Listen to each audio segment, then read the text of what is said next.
Hi, welcome back guys. This is your friend, the Luffy Fanfics. Back with amazing fanfiction. This is the series of What If Luffy Inherited Pirate King's Haki? Now before starting, please give this video a like and subscribe to the channel if you want more videos like this. Now let's get into the fanfic. Luffy surveyed the scene before him. He had just defeated him and he lightly smiled at the victory even as he pressed his right hand into the stump that was now his left arm. He fell to his knees, the wound at his gut contributing to the pool of blood created by his missing arm. He used the last wisps of his strength to use observation Haki and check his nakama. They'll make it, he assessed with relief. His attempts to shield them had paid off. He stretched out his remaining arm and picked up his fallen comrades who were scattered among the battlefield and gently placed their unconscious bodies behind him. The bursts of Conqueror's Haki pulsing from his previous fight had knocked out all life in the city save for Zoro and two of the Gorosei, and all three had been struggling to stay upright as they battled it out during his own fight. Zoro was being worn down slowly, his strength and skill may have been superior, but not by much, and he was losing out against the multiple opponents, freshly enraged at the death of their leader. Luffy watched as Zoro defended against barrages of attacks from his opponents, but he had no opportunity to retaliate without leaving himself open to the lethal blows he was barely managing to block now that one of his swords was broken. Luffy stumbled to his feet, ignoring the blistering pain and how his vision was going dark at the edges. He glared at the blondie, concentrating the full force of his Haki on one target. He wasn't able to hold it for more than a few seconds in his current, withered state, but it ought to be enough. Thankfully, the man fell on all fours, struggling to remain conscious, and Zoro seized the opportunity to cut him down. Beardy also took advantage of the situation, and as Zoro cut down his comrade he vanished and reappeared behind Zoro, his broadsword raised for the finishing blow. Luffy didn't know how he could still move, but somehow he managed to place himself in between the deadly slash and his first mate. The blow slashed his chest, adding another severe injury to his already battered body. He wasn't going to make it out of this one alive, but as he fell to his knees, the Pirate King was smiling. He had succeeded in protecting his nakama and their dreams. Luffy! He heard Zoro howl out and felt a horrible energy pass through him. Sheet! Zoro had opened his eye. The others were far enough away not to get consumed by the initial wave, but that wouldn't be the case for long unless the swordsman got himself under control. Luffy saw Beardy go up in flames, and he wouldn't be surprised if he himself was as well. Luffy was lucky he couldn't feel a DMN thing. He knew these would be his last moments and he had to make them count. Zoro, stand down. He ordered as sharply as he could muster. But the energy was still there and growing. Captain's orders. That seemed to get through to him and the energy retreated. A heaving Zoro was suddenly right in front of him and Luffy smiled, wide and satisfied, before allowing himself to fall back as his vision completely blacked out. He could hear Zoro shouting for Chopper and calling his name, but the voice was getting further and further away. And then there was nothing. This was all his fault, every bit of it. Zoro thought as he watched his crew in varying states of grief and distress. Usopp, Nami, Chopper, and Frankie were bawling over the stone slab which they had buried Luffy under a year ago, as Brook played his violin. Robin was fingering the ratty straw hat and Sanji had his head lowered, no tears, but he wasn't even bothering with a lighter anymore, lighting his cigarette with the last embers of the previous one. Jinbe was kneeling with his eyes closed and Zoro just stood there. After a while they partied, celebrating their collective success. Their dreams were all at last fulfilled, but the celebration felt less like a joyous occasion and more like a mourning ritual. They had sailed for a year as a captainless crew, taking shifts to wear the straw hat as they sailed, all but Zoro. Zoro, who protected them all, as the world's greatest swordsman, threw challenges and monsters and mountains in their way. They sang and danced and ate and drank, passing around the hat, reminiscing and teasing and laughing. They all ignored the giant hole in their hearts, and whenever one of them addressed Luffy when the night got darker and the sake showed its effect, no one said a thing. Zoro for once joined in the festivities, adding his own anecdotes as he drank and bantered with the crew. Yet in his mind the conflict that he had been suppressing started to rear its mighty head. What use was the title of world's greatest swordsman? The dream he had strived for so long had been fulfilled just before their first arrival at Laugh Tale. Yet, the more time passed, the more hollow the title felt. He defended it only because he was the first mate of the Pirate King, and he didn't want to be an embarrassment. He didn't see the point of it, despite all the years he'd been fixated on it. His childhood promise was a distant memory that paled in significance when compared to all the other things that had been lost. What greatest swordsman? He wasn't capable of protecting his crew from the void in their chests or their grief, he could only push them forward. Remind them of the dreams their captain had fought so hard to protect. Now he couldn't even do that anymore. As the crew slowly fell asleep one by one, exhausted from the emotional hurricane of the day, Zoro walked up to Chopper, gently took the straw hat from his grip and placed it on their captain's grave. He sat down in front of it and took a swig of his sake. His mind and body were buzzing, whether it was from the sake, or his pent-up emotions he really didn't know. Zoro had always been a man of few words, yet standing before the cold gravestone of his captain and a straw hat without an owner, he wanted for nothing more than someone who would listen to the torrent of words he wished to unleash. Yet that was the one thing he couldn't do with his crew, all sleeping around the waning bonfire. This was his punishment. He had burdened them all with a weight far too heavy to bear, and this was the only method he had left with which to repent. Well, almost the only method. Foolish Sancho. He muttered as he started another bottle, allowing his eye to slip closed, trying to block out the solid proof before him that the person he was addressing was gone. Zoro didn't believe in God or spirits or the afterlife. Yet somehow, with his eyes closed and his sake in hand, he started to speak to his dead captain in low murmurs. "Are you satisfied now? All our dreams have come true, so where are you?" He received no reply. He drank more sake. "Idiot captain. Why'd you have to go and do something so fruitless? My dream was already fulfilled, so why did you rush to your death? You could have made it. You would have pulled through. So why?" He closed his eyes more tightly, fighting against tears he had refused to allow to fall after that fateful day. Shishishishi. Stupid Zoro. A wound on the back is the shame of a swordsman. Zoro chugs his sake and convinces himself that no, he's not crying. He didn't just hear his captain's laugh. He didn't hear his voice. He's just more drunk than he's been in years. That's all. Luffy would never say such a thing, he tells himself. Despite that, he knows, deep in his bones, that no one understood him better than Luffy. Didn't you know that this would be a greater shame than any scar? He hears nothing this time. He chugs his drink and opens his eyes, ignoring how his vision is swimming. Of course he knew. He just did it anyway. Because his captain was a fool. It didn't matter to him that his death was far more devastating than Zoro's ever could have been. Not just for his crew but for the whole world. It didn't matter to his captain that Zoro would happily die in exchange for his life. No. To Luffy, his nakama were more important than the world. That's how this whole debacle even started. Luffy had found out that the Gorosei were targeting his crew, trying to assassinate them one by one when they were alone, when direct confrontations against them had failed again and again. Zoro had been the first to fall into the trap. He had gotten lost and separated from the group. 10 high-level assassins had fallen upon him. He had won, of course, but when a wounded Zoro had reunited with the rest of them and Luffy laid eyes on him, his smile had immediately fallen. When Zoro explained the situation to warn the rest of the crew, Luffy's face had darkened to reveal a chilling visage, and Zoro was reminded that his carefree captain was, in fact, the Pirate King. Then Luffy had smiled, not his usual sunny smile, but a foreboding grin. "So they seriously think they can mess with us, huh? For who else but the world government would even dare at this point?" And the Pirate King proceeded to wreak havoc on Mariehua, cutting the head off the snake, and dying soon after. For him. Shitty Sancho. He muttered with all the venom he could muster, glaring at the vacant relic before him. He understood why he had done it. Zoro was in anguish because it wasn't he himself who had done it. He understood. But him if he didn't absolutely hate it. It was because Zoro understood his captain's wishes that he had pushed through. Ignoring his pain and his guilt until he had seen all his crew mates safely accomplish their dreams. However, tonight, when the one thing that had been driving him disappeared in the flames of the celebratory bonfire, he felt no accomplishment. No pride. Zoro only felt lost. He had atoned for a year for the foolish mistake of leaving his back open. When he reached out with his observation haki, though emotions had always been Luffy's specialty, he could still feel the anguish that penetrated to the core of every single member of the crew, even in their sleep. His attempt at righting that wrong wasn't even able to scratch the surface. Zoro drank and then he drank some more. Now that his duty as first mate was complete, he could only do one thing. The one thing he knew his captain would never allow. He glared at the straw hat laying on the cold stone slab in the middle of the island at the end of the world. He closed his eye once more and remembered. He remembered his first fight at Luffy's side and the unyielding trust the man had displayed, despite the fact that Zoro had yet to join him.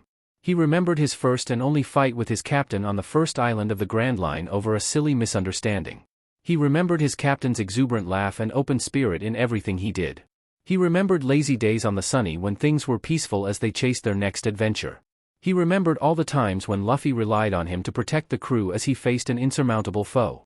He remembered the taste of blood and victory when they defeated foes that should have been impossible to topple. And Zoro cried. Tears he didn't bother to deny.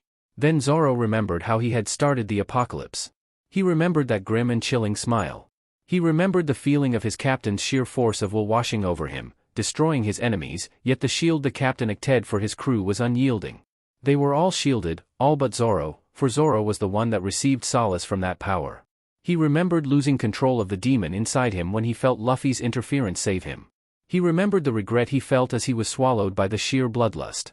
If only he had been the type of man that didn't refuse to be shielded, he could have cleaved his foes in half as they suffered under his captain's will.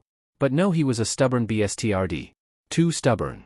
He knew it was wrong to so despise his captain's final sacrifice, yet it could have all been avoided if only Zoro was more accepting of powers higher than himself. For even now he knew the strength it must have taken for Luffy to protect him, knowing Zoro would hate him for it.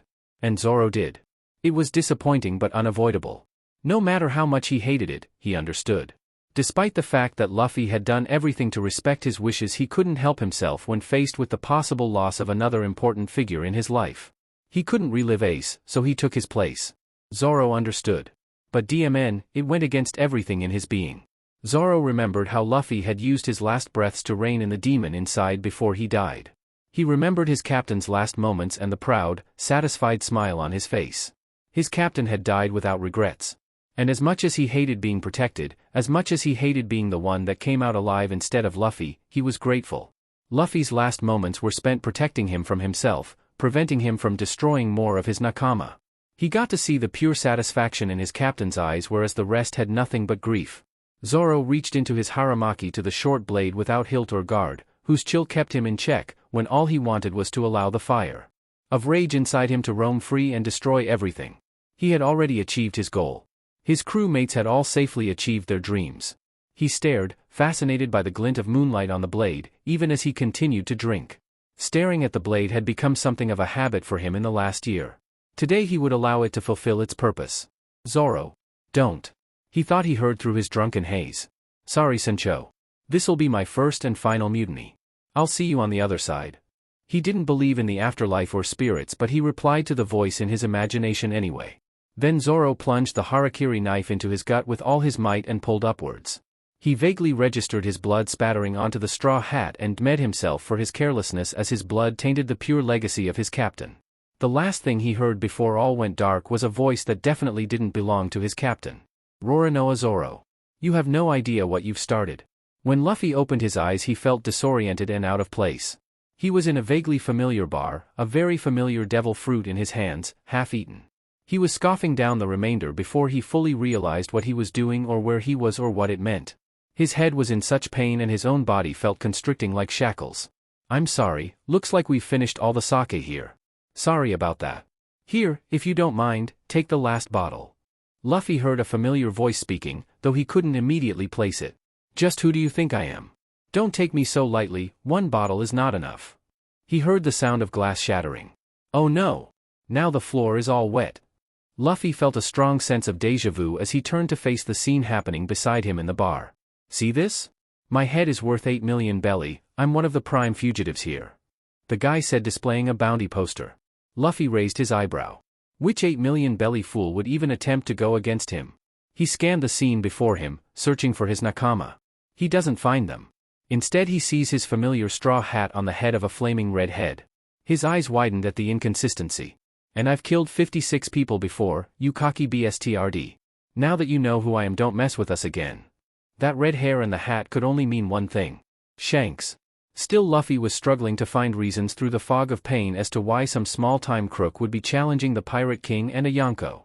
After all, mountain bandits and sea pirates don't mingle very well. Sorry about that, Makino. Makino?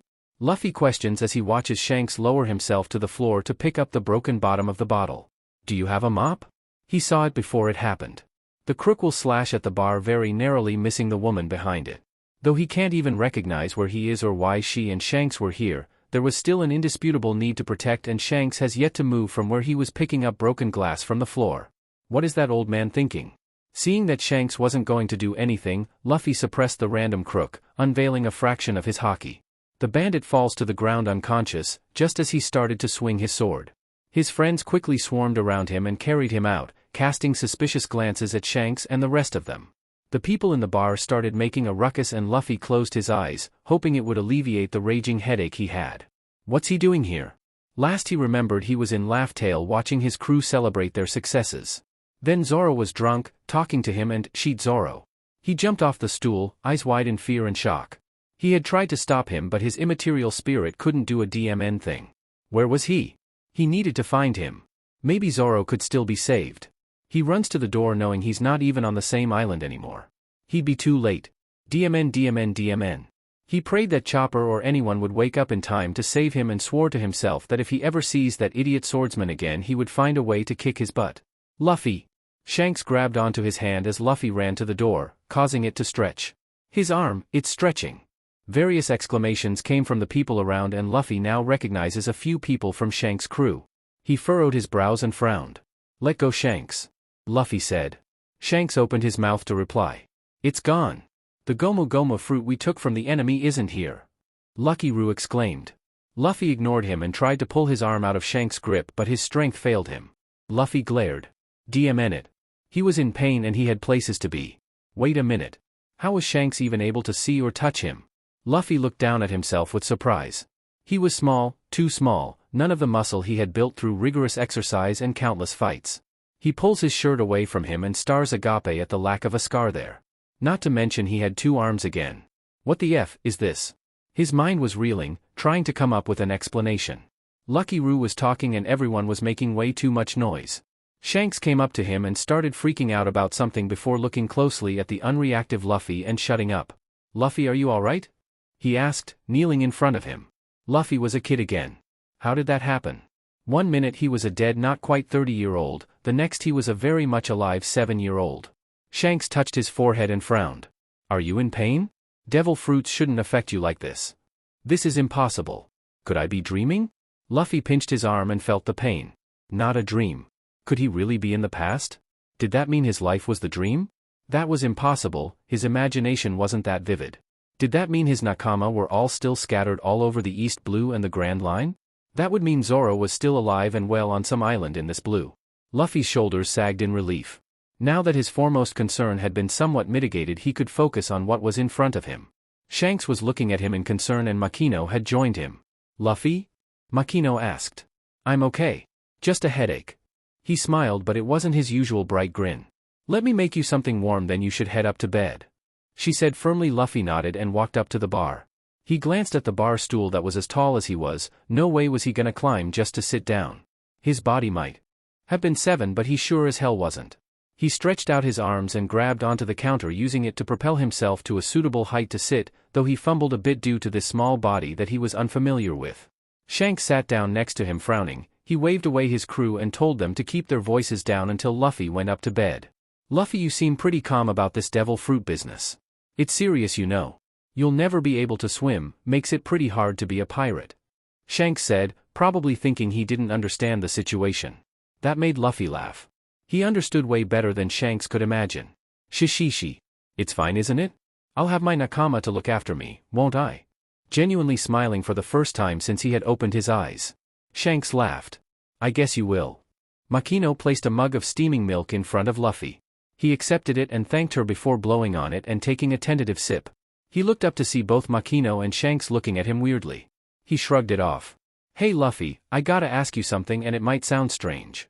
Shanks said, looking uncharacteristically serious. Luffy nodded and turned to face the red-haired man. It was strange looking at him now, he was so much younger than Luffy was used to and he still had both his arms. Luffy forced himself to focus. You know that bandit that was just in here? Luffy nodded. Do you know why he passed out so suddenly like that? Luffy opened his mouth to reply before shutting it again with a click. His brows furrowed. He was 7 again, he wasn't supposed to know about Haki, let alone control it at will.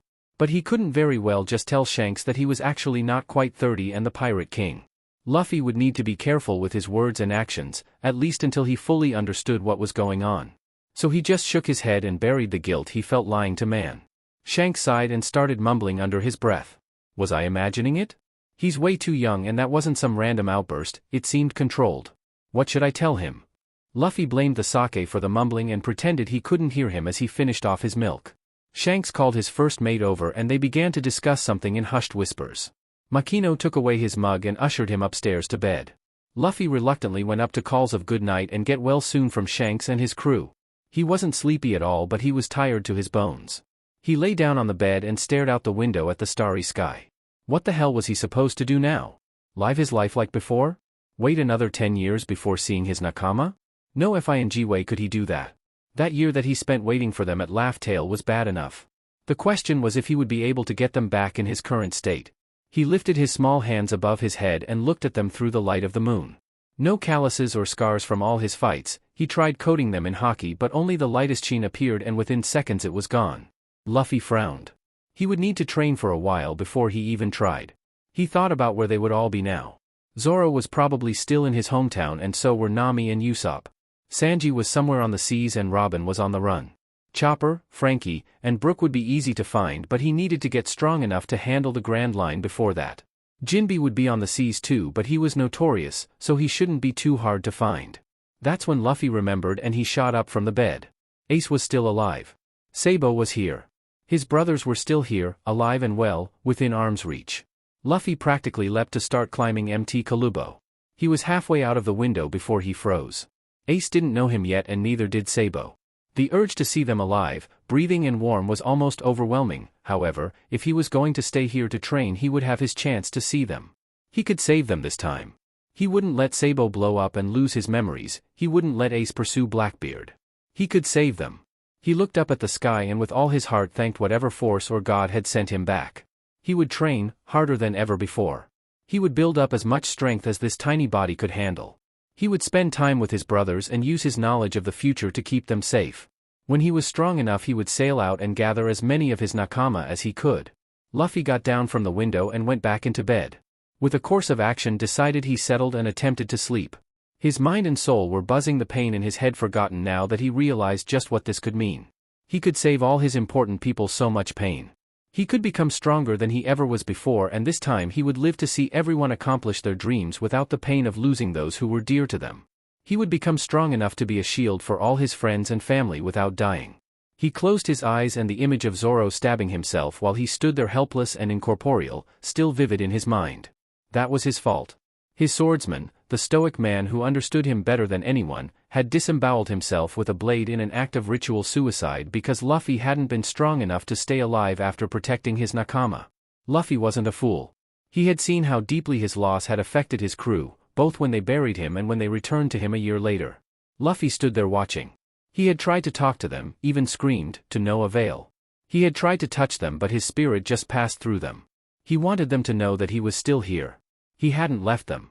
Yet as they cried and despaired, he was absolutely useless. It was Zoro who, after what seemed like hours, had pulled the crew together with his words. Luffy's last acts were to make sure all of us would get out alive. Why do you think he did that? No one replied. His dream was already fulfilled. He did what he did for us and our dreams. We can't wallow in our despair. We have to set sail again and accomplish all we set out to do, and before we do, we cannot return here. How do any of you have the guts to just sit here wasting your time and crying? You're completely disregarding his sacrifice. Luffy wanted to punch Zoro straight in the face. He was being too harsh with them. Their wounds were still too fresh. But Zoro hadn't been wrong, and Luffy watched as they all wiped away their tears and stood straight, a determined fire ablaze in their eyes. I call dibs on our first destination, Sanji had said. Next stop, all blue. Then he put on Luffy's hat and helped Nami to her feet. Can't have a complete map of the world without that, now can we? She had said with a shaky smile. After that we're going to find the last of the Rio poneglyphs. Everyone nodded and placed their heels on a barrel of sake before smashing it open, drinking it dry, and disappearing from his sight. Luffy had waited for them on the island, passing the time by exploring and interacting with the creatures on the island and the surrounding waters, and Roger's ghost in the rare times he made an appearance. He didn't know how or why he could, but he was grateful for the distraction they provided. Without it, he'd have spent all his days simply staring at the horizon, worrying about his nakama and wishing he could have set sail with them again and been there in the moment their dreams were finally accomplished. He could still remember the joy Zoro had felt after finally defeating Mihawk and how they had partied through the night. Luffy had never seen his first mate laugh so much or so drunk. He remembered how proud Usopp was as they sailed away from Elbaf after he had made a name for himself and was acknowledged by the great giant clan as a brave warrior of the sea. He remembered Robin's enthralled expression when they came across their first Rio poneglyph and how she had spoken for hours on end to anyone who would listen about all her theories and assumptions and all they had been missing, and there was so much they still didn't know. He remembered how he and Frankie had laughed together when they finally reached Laugh Tale. Frankie was crying and hugging the figurehead of the Sunny while Luffy himself had jumped around swinging from trees, drinking and eating meat until his stomach almost burst. He remembered the tears Brook had cried and the happy chirping sounds of Laboon when the two had finally reunited and how they had all sung themselves hoarse in celebration. Luffy wanted nothing more than to be able to see the expressions on the rest of his crew mates as they accomplished their dreams. He wanted to celebrate with them and tell them, "See? I knew we could do it." And laugh. He didn't know how much time had passed before his wish was fulfilled, but there they were. First they were sad and crying, but then they pulled themselves together and feasted for the entire day and most of the night before falling asleep around the bonfire. That's when Zoro had walked up to his grave. Drinking and grumbling and crying, and Luffy's heart ached, because he knew that out of all of them, his death had hit Zoro the worst. Yet his first mate had continued with his duties. Luffy understood how hard that must have been. He himself had lost a brother before his very eyes as Ace died to protect him. Luffy had lost his mind, and had it not been for Jinbe he might have never recovered. Zoro had no such help, and Luffy saw the full effect that had on him when Zoro pulled out the hiltless guardless blade from his haramaki. He had underestimated the pain and guilt his first mate was pushing down in order to complete his mission. He had been completely helpless. He could do nothing but watch as his closest friend died before him, and it was all his fault for not being there. Luffy wiped away the tears that were flowing down. He wouldn't make the same mistakes this time around. He wouldn't slack off on his training, he would make smarter choices, and he wouldn't die before he was certain that his crew was fulfilled and could take his loss. His new goal set, he willed his mind to go blank and fell into a restless sleep. Zoro woke up with the mother of all hangovers. He groaned and placed one arm over his eyes to block out the invasive sunlight that seeped through his eyelids while the other reached up to massage his temples. He wanted to go right back to sleep, but somehow he couldn't settle. He frowned as he noticed the lack of the ship's steady rocking. Had they accidentally drifted into the calm belt again? If they had, he had to make sure Sanji was awake to ward off the Sea Kings before he allowed himself to doze off again. He opened his eyes, surprised to see wooden beams above him as opposed to the familiar now empty hammock. Zoro frowned deeper as he sat up from the futon. Why was he in a futon to begin with? Something was off. He reached to his side, seeking the comfort of his swords, and he found nothing but empty space. He searched the room he was in, but they weren't in sight. The room didn't seem like a prison. There was a bed and furniture and a window, and he wasn't even cuffed. Yet his weapons weren't anywhere to be found, and he wouldn't feel safe until he had them strapped to his side. He reached out with his haki, searching for signs of life. He picked up on a handful of people and frowned when his circle of observation stopped expanding at a far earlier point than it should have. The closest one was far enough from the door that he felt comfortable opening it. The sight he was met with caused him to stagger back a few steps. Past the roofed corridor was an open-air training courtyard, a very familiar one. Why was he back in the dojo at Shimotsuki? Was he dreaming? He reached up to tug at his earrings just to see if he felt any pain, only to find his ear bare. He pinched the inside of his elbow instead, surprising himself with the pain. Aren't I supposed to be dead? What the F is this? Was this supposed to be heaven? If it was, Zoro would be majorly sad. What kind of sick joke would that be? He looked back at the room he had been occupying, definitely Kuina's old room, but no Kuina and none of her possessions, not even Wado. Zoro searched the entire dojo, opening all rooms and ignoring the other students that greeted him. No Luffy either. What sorry excuse for heaven was this? He finally went into the official hall of the dojo, and to his great relief he found Wado there, along with two basic katanas leaning on the wall. He reached out and was surprised to find that his hand barely wrapped around the hilt. He looked down, confused, only to see a very small hand gripping the hilt. No FING way. He looked down at himself wearing a simple dark green GI. He was FING tiny. The floor was too close and his arms and chest were too skinny. Through the gap at the neck opening he could see the distinct lack of a scar running across his chest. The gift from Mihawk had given him had stayed with him for over 10 years, and he felt completely wrong without it. Why was Zoro a child again? What was going on? And why was it happening? Was this some sort of devil fruit ability? But the Toki Toki no Mi was only supposed to allow you to go forward, not back. Zoro held his head as it started to pulse with the pain. Zoro had somehow traveled back. Kuina was already dead, so he was definitely older than 7, but his ears weren't pierced, so he was younger than 12. Zoro groaned at how nonsensical his situation was. He didn't even know how old he was for FS sake. Zoro really needed a drink. He was about to sneak into the sensei's room for just that, when he froze. If he was back to his younger self, did that mean that the others were too? That somewhere in the very same blue, he could find Luffy? A Luffy that was alive and breathing? Zoro scrambled back to the room as he tied the 3 swords into his belt. He rummaged around the room until he found a small coin purse and rushed back out, only to bump right into Kushiro. "Whoa Zoro, where are you running off to so early in the morning? Did you already finish your morning training?" Zoro glared up at the man and stewed at the fact that he even had to crane his neck so far just to meet the man's eyes. His muscles were twitching with the single-minded need to get out of here and go find his captain. He forced himself to take a deep breath and calm down. He shouldn't be losing his head right now. He needed calm and he needed focus if he was to make it to his destination as quickly as possible. Zoro took 2 steps back and then bowed. "Thank you for taking care of me," he said. Then he straightened back up. "I'll be heading out today," he stated firmly. Kushiro frowned. "What's the rush? You're still far too young to go out to the blues by yourself. Didn't you say you wanted to train for a few more years? You're not even 10 yet." There was the answer to that question. "Things change.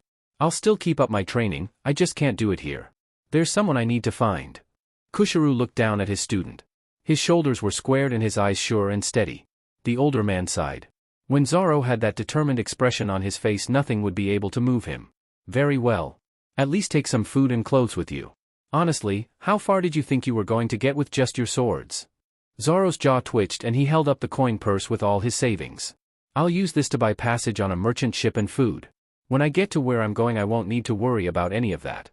When he found Luffy, all he would need was to find a way to befriend the boy and train as much as was physically possible. His swords would provide him with food and safety. The sensei sighed. "Wait here." Zoro obeyed, but after a few minutes he started practically bouncing in place. When was the last time he had felt so wired? So excited and nervous? Time was passing too slowly for Zoro's liking. He wasn't acting like himself, hadn't been since he realized the possibilities held within this unbelievable situation. He felt like there was fire in his veins. Not the cool fire of rage and ruthlessness he felt during a fight, but something white hot. Hope, he realized. The same emotion he'd felt making that promise with Kuina. Zoro didn't hesitate. He didn't operate based on probability of success. He chose what he believed was right and acted accordingly. This time he didn't know if what he was going to do was right. He might be making a huge mistake and destroying the buds of the future that he had known. Yet every fiber of his being was pushing him towards Luffy. Yes, that's right. Zoro didn't doubt himself. He followed his instincts without fail, and if there was an obstacle in his way he would cut it down. If by going to Luffy now he changed the future, he would simply find a different way to round up the whole crew again. He looked down at his small hands and clenched them into fists. He needed to get stronger, much stronger than he ever was in his previous go at life. "Take these," Kushiro said, holding out a leather bag. "There's food, water, a change of clothes, tools to maintain your swords, and some extra berries." Zoro shook his head, unwilling to accept more kindness from the man that had been taking care of him for the past years. "Consider it an investment. When you become the world's greatest swordsman, I'll have been the first to help you get to the top," his sensei said with a small smile. Zoro saw through the man. He knew he didn't care one bit for any of the fame or glory he would receive when Zoro got to the top. In fact, the geezer had often complained to him that he was getting too much work because of him. Zoro accepted the bag anyway, not wanting to spit in the face of his old mentor's good intentions. Zoro bowed once more, then walked out of the dojo, towards the port. He didn't look back. "We'll be back in a week or so to say our goodbyes to everyone. Try not to get into too much trouble in the meantime, okay?" Shanks said, ruffling Luffy's hair. Luffy had run out to the docks as soon as he woke up because Makino told him Shanks and the crew would be leaving to make preparations for the Grand Line before coming back for one last goodbye. "Don't worry about me, Shanks. I'm going to become the Pirate King. I'll be even stronger than you one day." Shanks laughed. "Sure you will, Anchor. Before we leave I've got a gift for you, but you'll have to wait until we come back from our supply run to get it." Luffy nodded enthusiastically, almost certain of what the gift would be, and he was anticipating it greatly. He seriously missed the familiar weight and presence of the straw hat he had had since childhood. The red-haired pirate sailed off and Luffy waved until they were out of sight. Luffy ran back to Makino's and demanded breakfast. He hadn't quite figured out how to make requests politely before he died, but at least he could do thank yous, which he happily gave to Makino when she served him. The woman sat across from him smiling fondly. "I'm glad to see that you're feeling better this morning," she said with a smile. "Me too," he said through his mouthful of eggs and bacon. Makino giggled at his antics. "Hey Luffy, since when did you pick up manners?" Luffy opened his mouth to regale her with all the different ways Sanji and Nami had beaten them into him. Before he shut it again and stuffed himself with more food as he thought of an appropriate response. Luffy had never been quite as rude as Ace, but he could never seem to get the hang of polite speech. It felt unnatural to him, so he never bothered spending energy on it. Then again, Luffy had always been a slow learner when it came to everything but fighting. Makino taught me, he replied enthusiastically after swallowing as the answer came to him. He gave her a big bright smile, feeling guilty for the half-truth but so happy to be spending a peaceful morning with her like this. Makino laughed again. A beautiful sound that reminded him of wind chimes in spring. "Ah, so you do actually listen when I'm talking," she said, fondly ruffling his hair. Luffy swallowed again before speaking this time so his voice would be clearly heard. "Of course. I love Makino," he said loudly. And it was true, Makino was something like a mother and an older sister to him. She was kind and soft, and she was always indulging him and looking out for him and, when he got them, his brothers too. Even after becoming the Pirate King, he hadn't gotten to see her much. He'd dropped by Goa and given her his entire share of all the treasure they had accumulated through their journeys, despite Nami's loud exclamations that she wouldn't be lending him any money. He had been shocked to see how much older she'd gotten with gray hairs and wrinkles, but her warm smile was still the same as she reached up to ruffle his hair and tell him she knew he could do it. He pushed aside those thoughts in favor of drinking in the Makino in front of him, who was staring at him in shock. A few moments later she composed herself and reached over the table to ruffle his hair with a small soft smile. "I love you too, kiddo," she said, and then she went behind the bar to start washing glasses. He heard her sniffle a few times and he frowned. He had told her he loved her because he now knew what it was like to be dead, and he knew the weight of all the words left unsaid because he believed they were obvious. Last night he had resolved not to make any of the same mistakes as the last time. This time he would truly live without regret, without losing or hurting the ones he loved. He reached out with his observation Haki, brushing aside the disappointment when it reached far less than it should have, and focused on Makino. She was definitely crying quietly, but her energy felt like a bomb right before it exploded, not the dim light of someone despairing. So Makino was happy. Luffy smiled his widest grin, impossible without his rubber body. He had made Makino so happy with words he always felt but never said, that she was about to burst. Luffy finished his breakfast and carried the plate over to her. She took the plate without looking at him, probably attempting to hide her face so he wouldn't notice her tears. Luffy's grin got wider and he stretched out his arms and wrapped them around her 3 times before squeezing her with all his might and feeling that bomb explode. Makino let out a small sob and Luffy held on for a few more minutes as she cried and hugged him back, the scent of soap and sake and sea overwhelming his senses. When her breath started to even out, Luffy let go and dashed out of the bar. "I'm gonna go train now. See you at lunch," he said with a wave before running over to the base of Mt. Kalubo. He wanted to run up the hill at full speed and hunt down Ace, but he needed to get stronger. Especially if he wanted to be strong enough in time to save Sabo. So Luffy would spend this week or two, until his Gramps came to deliver him to Dayton and he got his hat back, training. Luffy started by trying to punch a tree with all his might.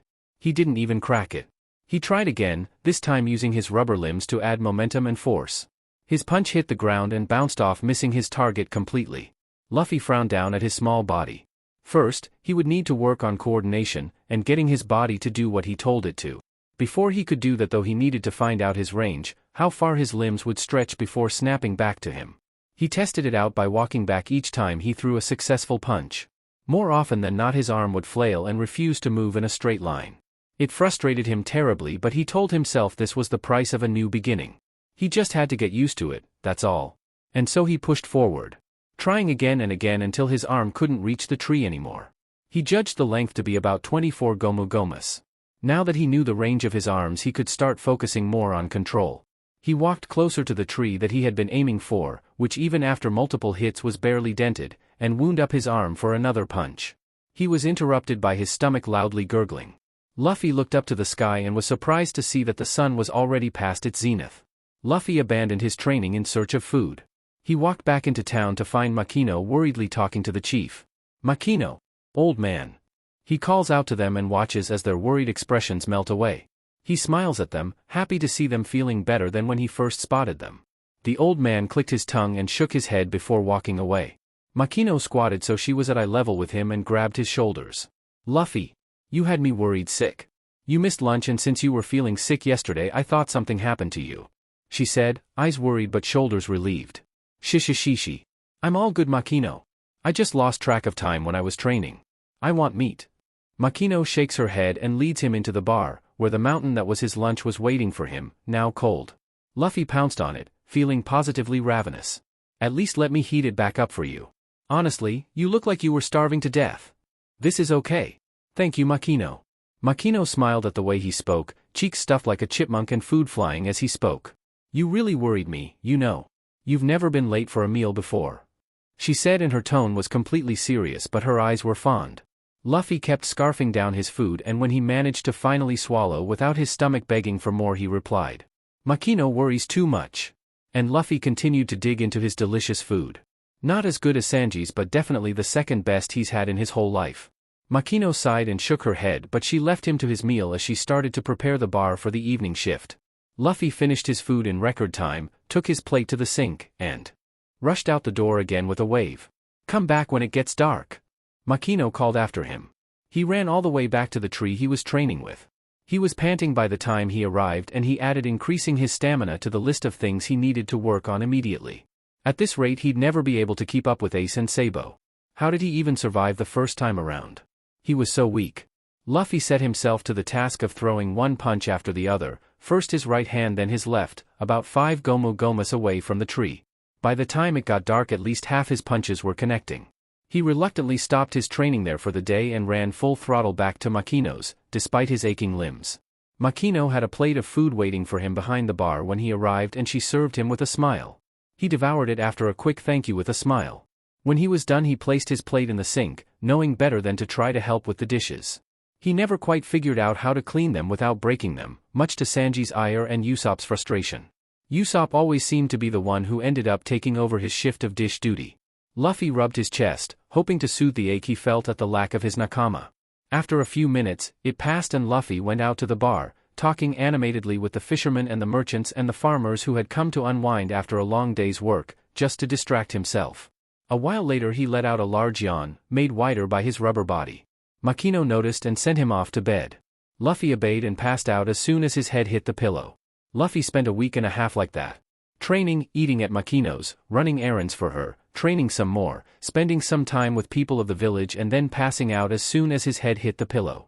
After the first week, he could manage to fell a tree with only a couple of punches, so he had moved on to training with his Haki, preferring to have a small proficiency in every field possible rather than strive for mastery at this point. On the 11th day since he had woken up in the past, Luffy was enjoying a glass of cold water after lunch before heading out again when Makino interrupted their comfortable silence. They've been away for a while now. Do you feel lonely, Luffy? She asked while polishing a glass. Nah. Shanks said he was coming back soon to say goodbye, and he said he had a gift for me when he came back before he left for the Grand Line. I can't wait. Besides, I have Makino. Of course, Luffy had referred to getting his beloved hat back. Luffy wasn't certain that that was what Shanks had been referring to when he had said that. After all, Luffy didn't remember him saying such a thing the first time around. He guessed that those were simply the consequences of acting in a different manner than he had in the past.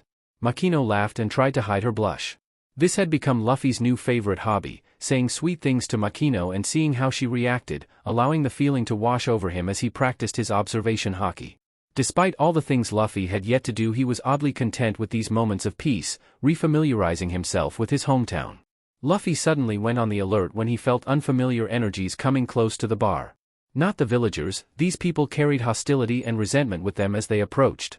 A few moments later the doors to the bar opened. In walked the group of bandits that had bothered Shanks on his last night here.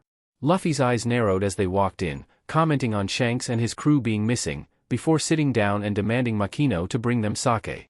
Luffy's eyes narrowed further, but he didn't say anything. He vaguely remembered these bandits kidnapping him from before and being completely defeated by Ben Beckman before their leader had taken him out to sea. Shanks had lost his arm saving him from that situation. Luffy's mind whirred as he tried to figure out how to avoid that outcome this time around. He tried to form a plan based on what little he remembered and his current capabilities. If all else failed, he could always knock the BSTRD out with his Haki again before it came to that, but he would rather avoid that so he wouldn't arouse suspicion from Shanks when he inevitably showed up. His thought process was interrupted by loud laughter coming from the bandits. I mean, how cowardly do you have to be? Attacking the leader with a dirty trick to avoid conflict? They're just a bunch of sea chickens. Luffy heard the arrogant bandit boasting and saw red.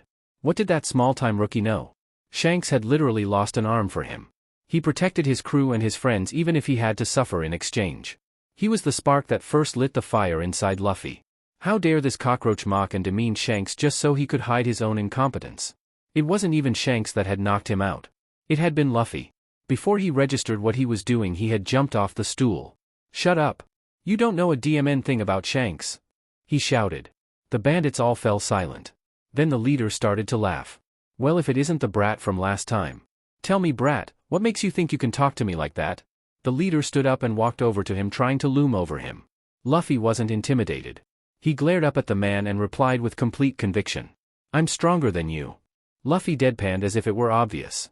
They all laughed, but that just made Luffy's anger rise. He was the Pirate King. He and his nakama had fought through blood, sweat, and tears to achieve their dreams and protect each other. Everyone but the highest echelons of the world government had been too intimidated, or friendly with them, to even attempt to stand against them. Luffy wasn't worried about some small-time crook in the East Blue. Even in his current sorry state, he could take them down with ease. "I'd like to see you try, brat." And Luffy almost fell for the bait. The bandit grabbed him by the collar and started to drag him out. He was about to unleash the full force of his haki on these simple idiots. They didn't even realize how huge and powerful the world beyond their borders was. He fisted his arms at his sides, and suddenly he was so very grateful that he'd been focusing on training his observation haki, because the sharp spike of worry and fear in Makino's energy kept him from losing his mind to the rage. He couldn't risk Makino while dealing with these simpletons. So he allowed himself to be dragged out of the bar, into the street, and tossed to the ground. He reached out. No one important was in the vicinity. Makino had run off in the direction of the chief's house. There were a few villagers in their houses, but they weren't within the range of his conqueror's haki if he only unleashed the fraction of it for a few seconds. That much ought to be enough. You really shouldn't run your mouth, brat. Especially when your cunning pirate friends aren't here to protect you. I suppose I should give you credit though, at least you're not as much of a coward as the rest of those BSTRDS. The bandit leader said as he stomped on his face, and that was it. It was bad enough that this BSTRD felt strong by stomping on kids, but calling Shanks a coward and a BSTRD? Luffy wouldn't stand for it. He twisted himself in unnatural ways to look the leader in the eye. It wasn't necessary, but Luffy wanted to see the fear in that idiot's eyes when he realized the mistake he had made. "I'll give you one chance to apologize and disappear from this island," Luffy said, making eye contact with the leader. The man laughed and his cronies joined in. "It really pisses me off when a brat believes he has the right to talk back to me," he said, and kicked Luffy once more. He had given his opponent fair warning. It wasn't his fault that they were red dead. He unleashed his haki, purposefully shielding the leader himself from it. He didn't entirely succeed, judging by how the man swayed. Luffy watched from under his foot as the man looked around him. His underlings all passed out on the dusty street around him. Fear and anxiety showed on his face. "Never insult Shanks again," Luffy said firmly before directing his haki solely on the bandit above him. The man immediately collapsed and Luffy kicked him a few times just to vent out his anger before Makino showed up with the old man. Luffy dusted himself off as they took in the scene before them, eyes wide in shock. Luffy smiled at them, the whole debacle forgotten now that he had vented most of his rage. "Luffy!" Makino rushed to him and pulled him into a fierce hug. Whoop Snap was eyeing the bandits suspiciously as if they would get up and attack at any moment. Luffy wasn't entirely confident in his capabilities in this small body. In his time those idiots would be out for a week, even considering how small the amount of haki that he had released was. At this point he was certain that it would take them, at bare minimum, a few hours to come to their senses. "I'm so glad you're okay. What happened?" Makino asked, hugging him while crying. Luffy returned the gesture and ran his fingers through her hair. "Shishishishi. Why do you think I've been training so hard? I want to become strong enough to protect everyone. Those idiots were so weak, they weren't even a challenge," Luffy said proudly, trying to soothe her worries. "I was wondering why no one welcomed us at the port. What happened here?" Shanks said, walking down the road. He pinpointed the bandit leader at Luffy's feet and, accidentally, kicked a few of his cronies as he made his way to Luffy and Makino. Makino finally released her hold on Luffy and he turned to Shanks. "Nothing at all. You're back now. Let's go to Makino's and celebrate.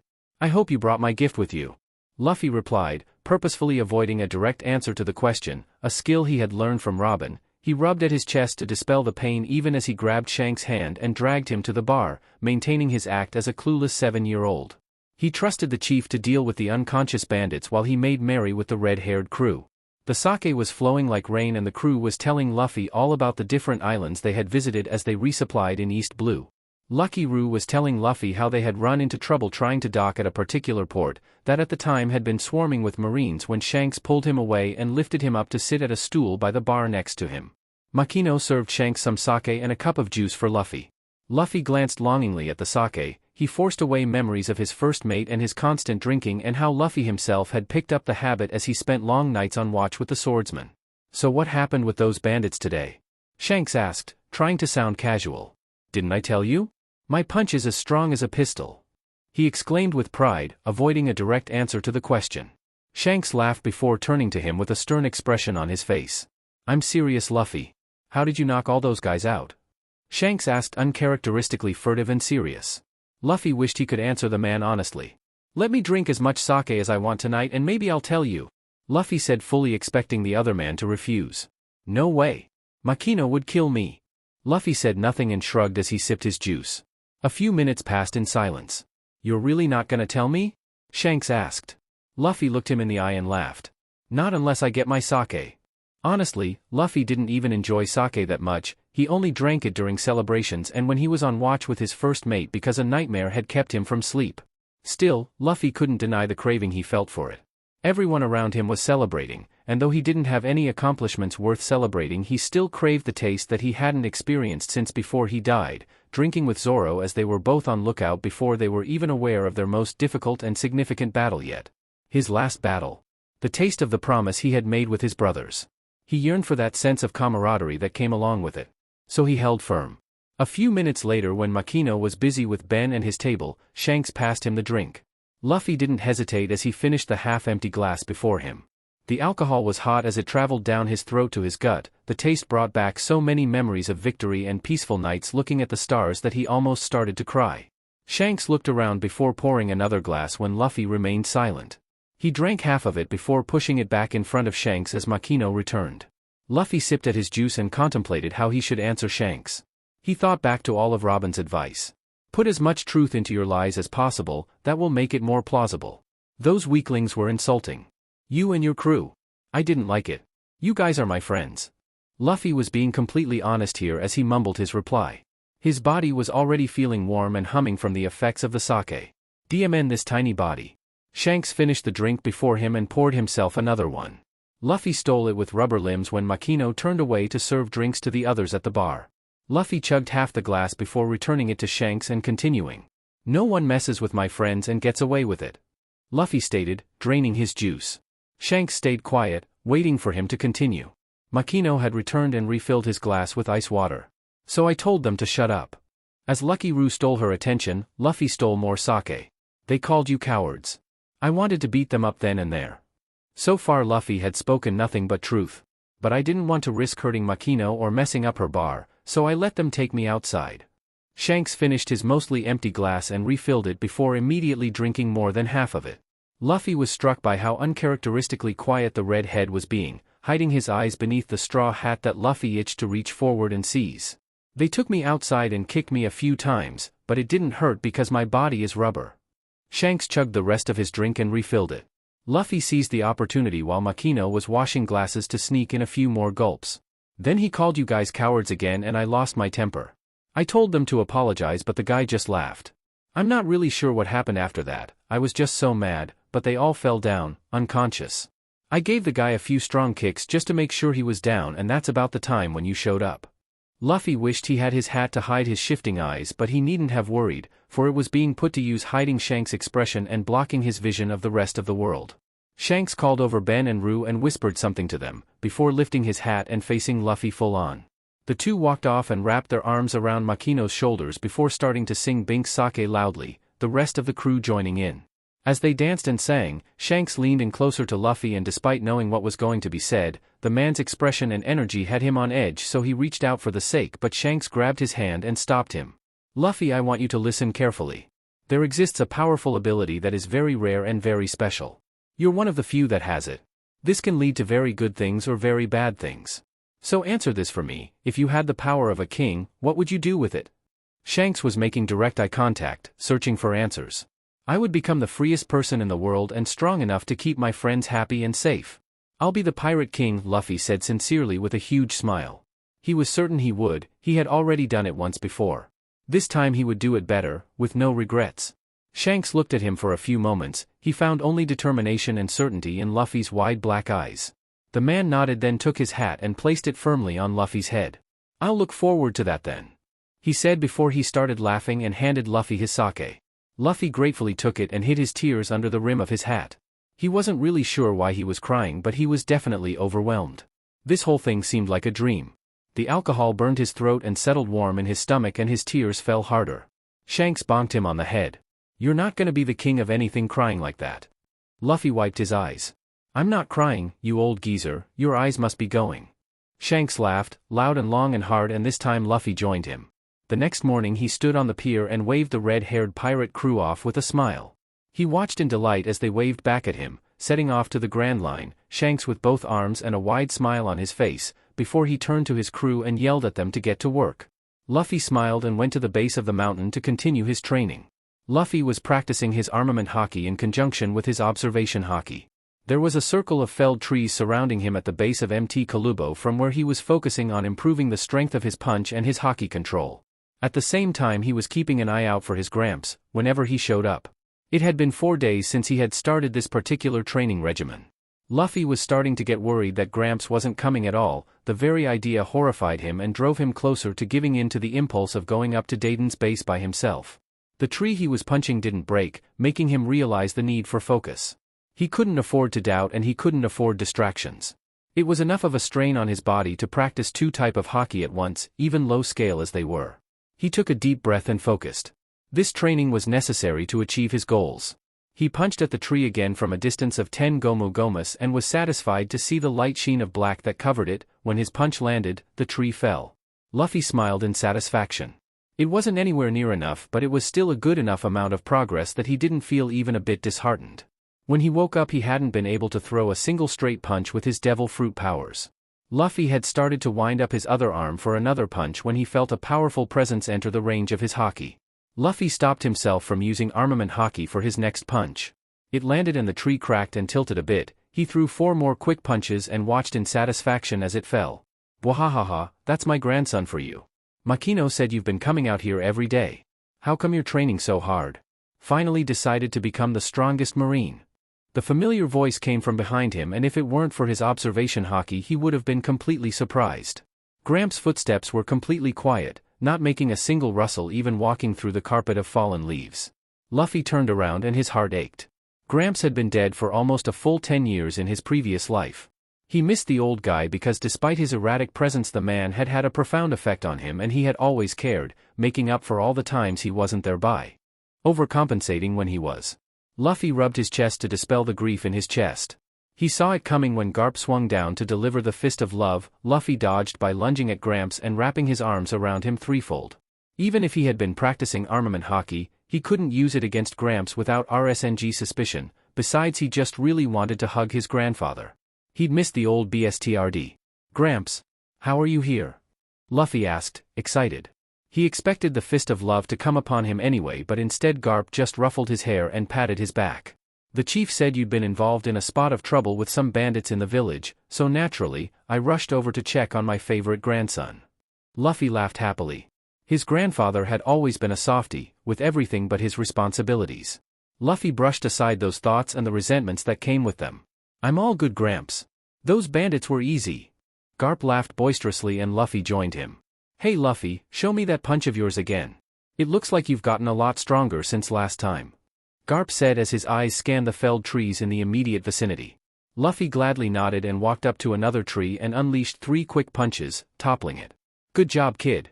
So what rank are you aiming for? Commander? Vice Admiral?" Luffy winced. He only managed to hide the instinctive reaction because he was still facing away from his grandfather. He forced himself to turn around and face the older man for the inevitable confrontation. "I'm gonna be the Pirate King," he said with a determined expression. Garp's mouth fell open and his eyes widened. "What?" he growled. Luffy stared the man down. "I'm gonna be the Pirate King. The freest and strongest man in all the seas," Luffy repeated.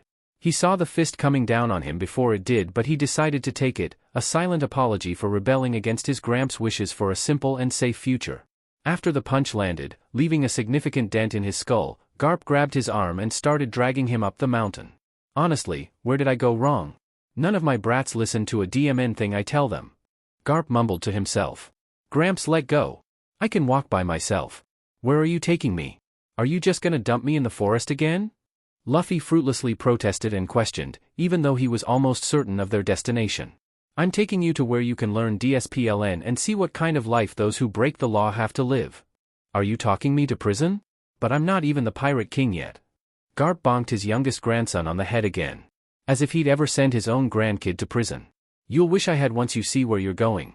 You didn't just eat a devil fruit, now you have a stupid mouth as well. It's my fault for leaving you in that laid-back windmill village. Listen to me, you and Ace are going to become the strongest Marines. Garp exclaimed as they arrived before Dayton's base. Garp finally set Luffy down and the boy tried very hard not to grin, but he could hardly stop himself. Luffy was finally going to see his brother again. Dayton, get out here. Garp yelled as he slammed his fist into the door. Luffy was honestly impressed by how his Gramps restrained himself from just knocking down a wall to make his grand entrance. After a few seconds Dayton walked out of the building, larger than life and smoking like always. Gee Garp, come on, give me a break already. Ace is almost 10 already. We won't be able to handle him much longer. Take him back. Garp spoke to Dayton as Luffy started wandering around, looking for Ace. He couldn't risk using Haki around his Gramps lest the old coot notice. He hadn't become a hero through luck, that much was for sure. Wah? Who's that kid? You want me to take in another one? And he's your grandson? Dayton exclaimed, voice full of disbelief and useless denial. All right. I'll let you choose, go to jail or look after the kid. I've overlooked as many of your crimes as there are stars in the sky. Gramps said without a hint of mercy. The old guy could be scary when he wanted to. Well, I don't like the idea of getting arrested, but sometimes I think a prison cell might be better.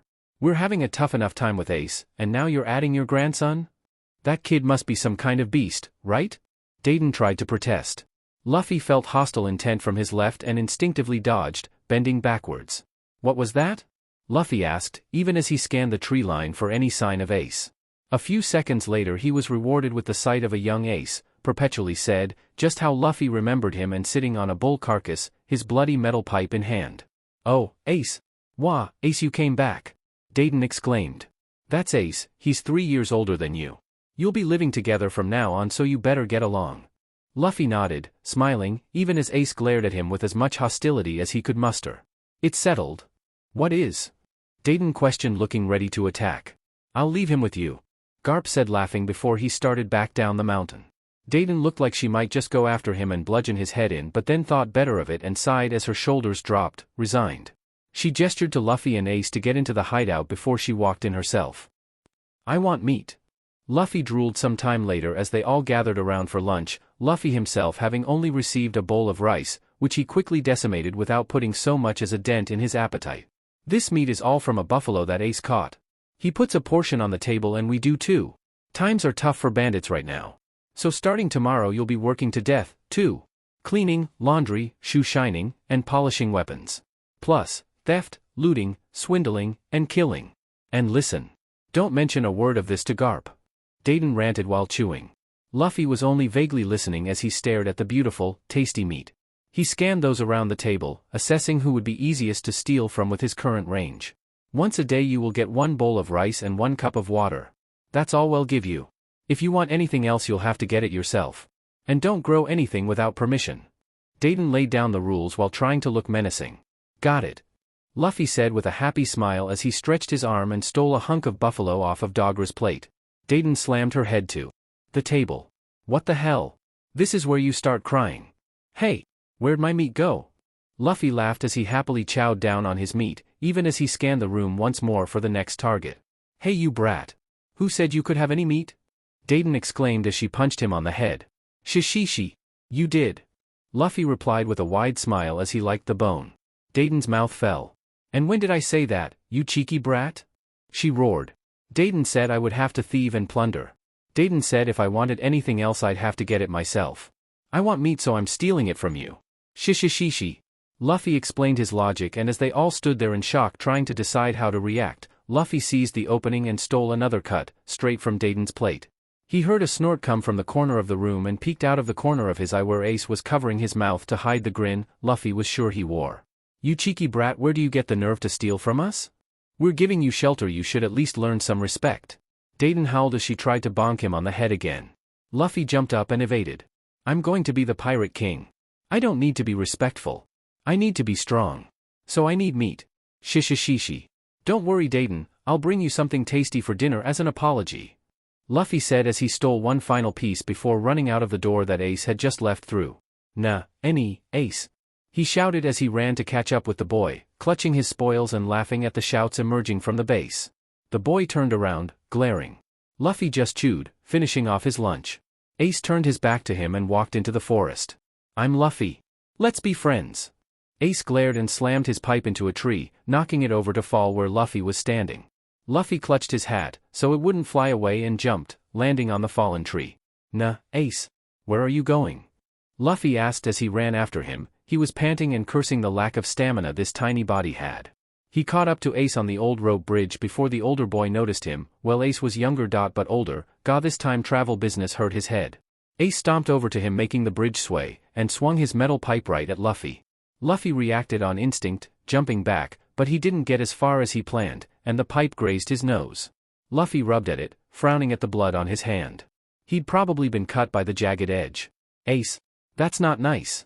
Luffy scolded, then he smiled. But I forgive you. So let's be friends. Okay? Ace only glared harder and tried to swing the pipe again. Luffy dodged this time more successfully. F off. The boy yelled before he ran across the bridge into the denser part of the forest. Pfft.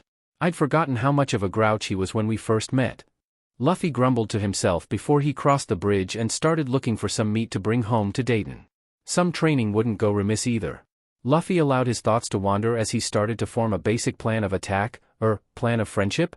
Ace wouldn't thaw out easily, but Luffy didn't want to wait 3 months and subject himself to a beating, so he'd need to figure something else out.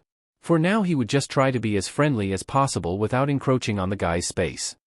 Just before sunset, Ace returned to the base empty-handed.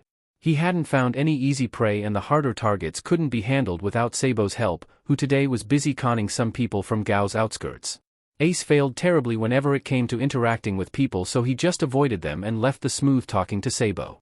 Ace, did you come back alone? Mogra asked. Ace didn't reply. The brat had followed Ace, and when he noticed, he'd walked toward a more dangerous part of the forest, close enough to the Lord of the Mountain's den that if you weren't aware of exactly where to go, you'd surely run into trouble. He'd tried to scare the brat away, but somehow he'd dodged his pipe. Where is he? Wasn't Luffy with you? The brat had probably gotten eaten by now. Good. Ace thought to himself. Dunno. He stated as he walked in. Ace hated people like that the most. Effortlessly happy, able to make friends with anyone, probably never experienced any hardship in his life. He hated everything about the stupid boy. At least people who were mean and angry didn't give you false expectations, they didn't fill you with envy and schadenfreude. It's pretty bad that we lost him on the first day, boss. Dogra said to the drinking Dayton. I don't care. If he dies, he dies. We've already given up on looking after Ace. Hearing this, Ace walked out of the common room to head to his room. If he really died, we'll just tell Garp it was an accident. This is what they mean when they say bad weeds grow fastest. He's the son of a demon, you know? Ace crossed his arms and tried to squash down the bitter resentment that welled up in him. Sure, he was a demon's son to these people, but at least they didn't chase him away or try to kill him. If the government ever found out What did you just say? Dayton's rant was interrupted by a low voice. It wasn't loud or particularly angry, but somehow it sent a shiver down Ace's spine. He couldn't help himself and tried to peek through the crack in the door, but the speaker wasn't in his line of vision. Luffy. You're back. Where were you? Dogra questioned. Dayton. Came that chilling voice again, completely ignoring the others. This was that brat? No way would Ace believe that. He widened the crack a bit more and saw the boy, his straw hat covering his eyes and shadowing his expression. What did you just say about Ace? There was silence for a few moments. Look, kid. There are a lot of things out there that you don't understand. We don't hate the brat, but he could bring us a lot of trouble and Shut up. Luffy hadn't raised his voice, but Dayton stopped immediately. Aren't you guys bandits? Your whole lives are trouble, so what if you add some more trouble to what's already trouble? More than that, aren't you people supposed to be his family? His voice had started to shake and he shouted out the final word. Dayton and the rest all fell quiet. Ace couldn't quite keep up with what was happening. What was this kid doing? Was he trying to get himself kicked out on his first day? For what? For Ace? Ace, who had tried to indirectly kill him a few hours before? How had the kid even made it back? Why was he sticking up? For him? The more questions zipped through his head, the angrier he got. He didn't need some snot-nosed brat to stick up for him. He was fine with things as they were. He didn't need anyone meddling in his life. He wanted to rush out and yell at him, but his body wouldn't listen. He didn't realize it, but he really wanted to hear the answer to Luffy's questions. Dayton finally sighed, breaking the quiet spell the room had fallen under in the face of the boy's righteous fury. "You're not wrong, kid. But it's a bit more complicated than dash." She didn't get far before Luffy interrupted her again. "It's not complicated at all. So what if his dad was a demon to a lot of people? My dad is the most wanted man in the world. My granddad is the hero of the Marines. So FING what? We're just Luffy and Ace, nothing more and nothing less." "Wait, what? What just happened? What? Hang on. You mean?" Dayton sat there, shell-shocked, sake cup spilling all over her while her underlings went absolutely nuts. "Dragon is my father. People hate him. People hated Ace's dad too. So what? That doesn't matter. What matters is, are you our family or not?" Luffy asked, making direct eye contact with Dayton. They stared at each other for a bit before Dayton looked away, refilled her sake cup and sighed once more. "We don't really have much choice in the matter, do we? That old coot would arrest us and our lives are already nothing but trouble. What's a little more?" she asked with a small smile. The rest of the bandits just gaped at her. Ace too. What the hell had just happened? "Thanks, Dayton," Luffy said with a small genuine smile before he walked out. "Hey brat. Where do you think you're going? You don't get to just walk out of here after making such a fuss. Get back here," Dayton yelled as Ace finally broke out of his trance to run after the boy. What he was going to do when he faced him, well, he really had no idea, probably beat his butt or yell. His body just seemed to move on its own. "Shishishishi. Calm down, you old bat. I'm just bringing in dinner." And Luffy walked in struggling to drag a giant saber-toothed tiger that barely fit through the door. Ace's jaw and everyone else's hit the floor with an audible thwack. "I told you I'd bring in something tasty as an apology. Shishishishi." The boy laughed even as he panted from the effort. What? Ace felt his brain start to short-circuit. No way.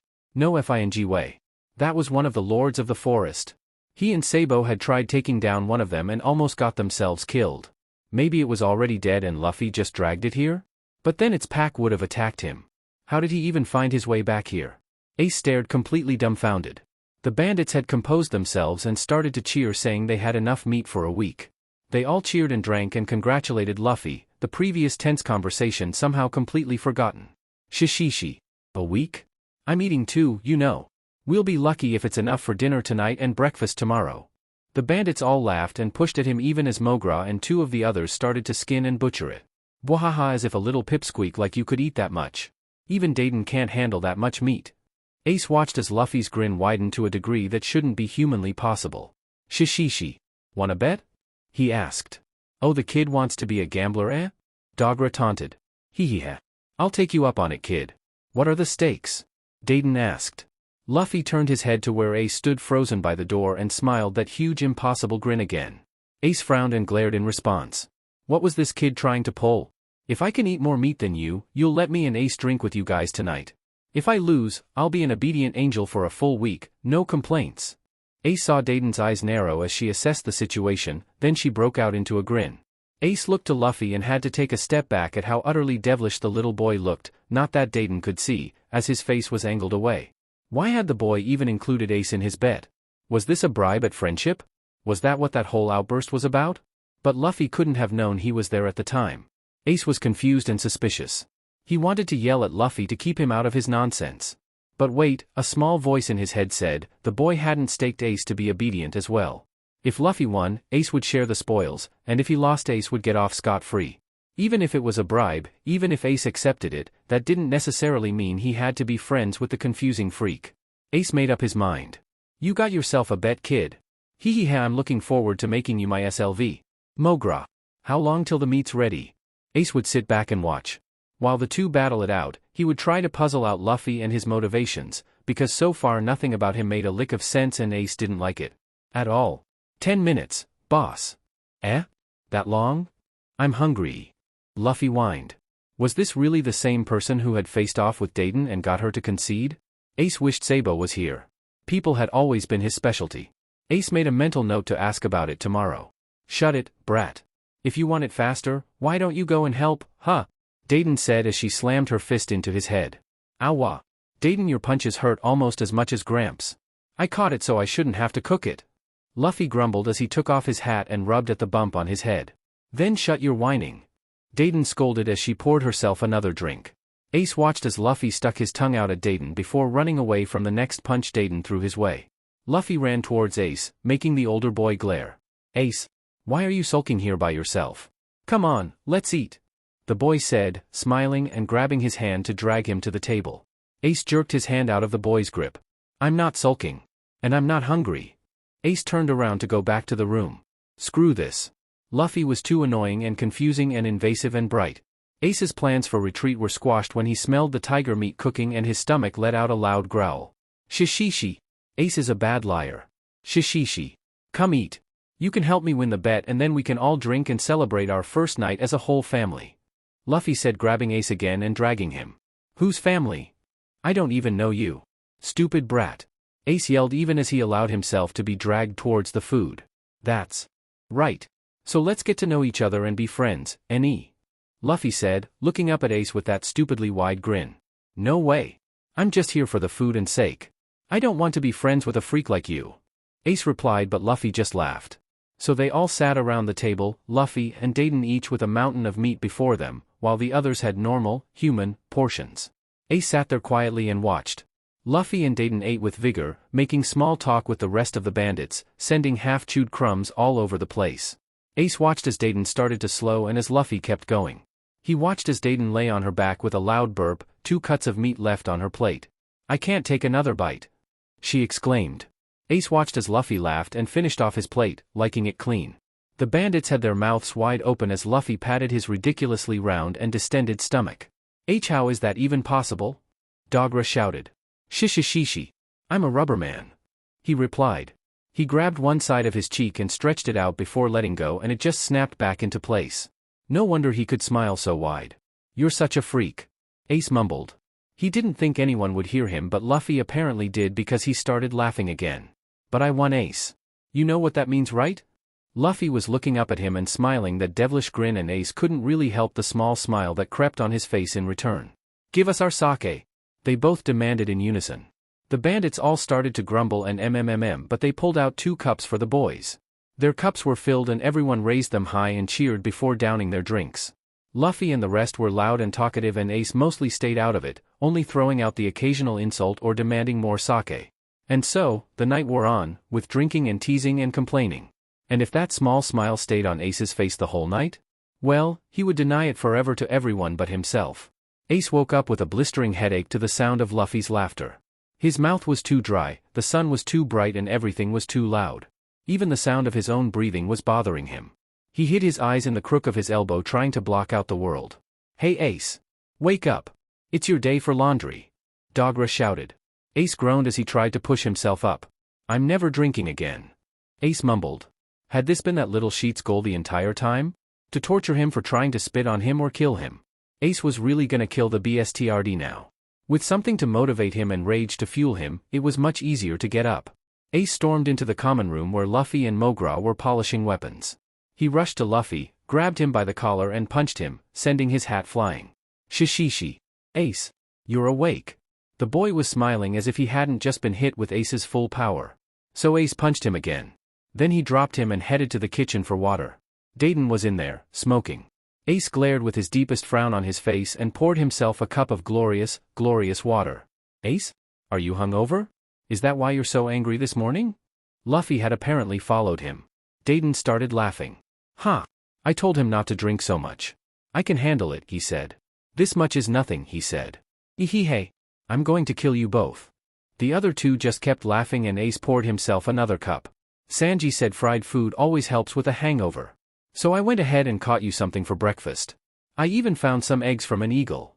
Luffy said with his large smile. He looked perfectly fine despite Ace's punches. Oh wait. Ace facebombed, then immediately regretted it, as it only made his headache worse. The guy was made of rubber. Of course he was fine. He needed to do something to stop the pain as soon as humanly possible. The twerp had something about breakfast. Wait, who's Sanji? Ace asked, eyeing Luffy. His help might just make Ace throw up instead. Ace's eyes widened when he saw Luffy's grin immediately drop and his hand lift to tilt his hat so it covered his eyes. He's the best cook in the whole world. He used to be my friend, but he's not around anymore. Ace frowned. Luffy hadn't said that with the usual enthusiasm he showed practically everything. Ace had only known the kid for a day, but that manner of being seemed really off on Luffy. Another mystery. You don't have to worry. Sanji's never wrong about food. And there it was again, that boundless enthusiasm, though this time the smile wasn't as wide as it could be. Ace shook his head. He didn't need to think about the brat. He'd ask Sabo today. He just needed to focus on the food for now. Luffy had followed Ace into the forest for about 20 minutes before he realized that Ace was taking the longest route possible to get to Grey Terminal. Luffy considered this and the terrible, even by Ace standards, mood Ace had been in the morning, and decided against following him. He wandered for a bit before he found a clearing with a few decent-sized boulders. Yosh! Time to up my training! He exclaimed, more to pump himself up than anything else. He started to warm up as he allowed his observation Haki to unfurl, so he would be aware of incoming threats. He put his hat on a safe spot and started punching at one of the smallest boulders with his armament Haki. A wild boar approached him at some point and Luffy liked his lips. Lunch. Luffy stopped his training and sat down among the crushed rock fragments, waiting silently for his prey to enter the clearing. The boar came charging at him and Luffy aimed a fragment of his Haki straight at it. The boar fell on its side immediately, but a bird that had been perched on a close tree fell as well. Luffy clicked his tongue. He still needed to work on his control. He walked over to the unconscious boar, punched it a few times until he felt its energy disappear and started dragging the corpse back to Dayton's. It was a hell of a task, but it served as stamina training. It had taken him practically the whole afternoon to drag that tiger back. The boar was smaller, only about 6 times his size. Luffy looked up at the sun. He should be able to make it in time for lunch. He wasn't that far anyway. He showed up at Dayton's just as they were getting the fire going to cook lunch. Luffy walked in with his spoils and was met with pats to his back and laughter and thanks. Luffy went along with it and enjoyed the sheer normalcy that felt too familiar but also so distant. He had a weird feeling building in his gut since he woke up, but he shook his head and pushed it to the side, for now. He had missed this rough boisterous bunch. Dayton and her bunch had moved to another island by the time Luffy had reached his goal and he hadn't found them again before he died. Luffy rubbed his chest as he tried to suppress that pain and regret. He was here now, alive. Ace was alive. Zoro was alive.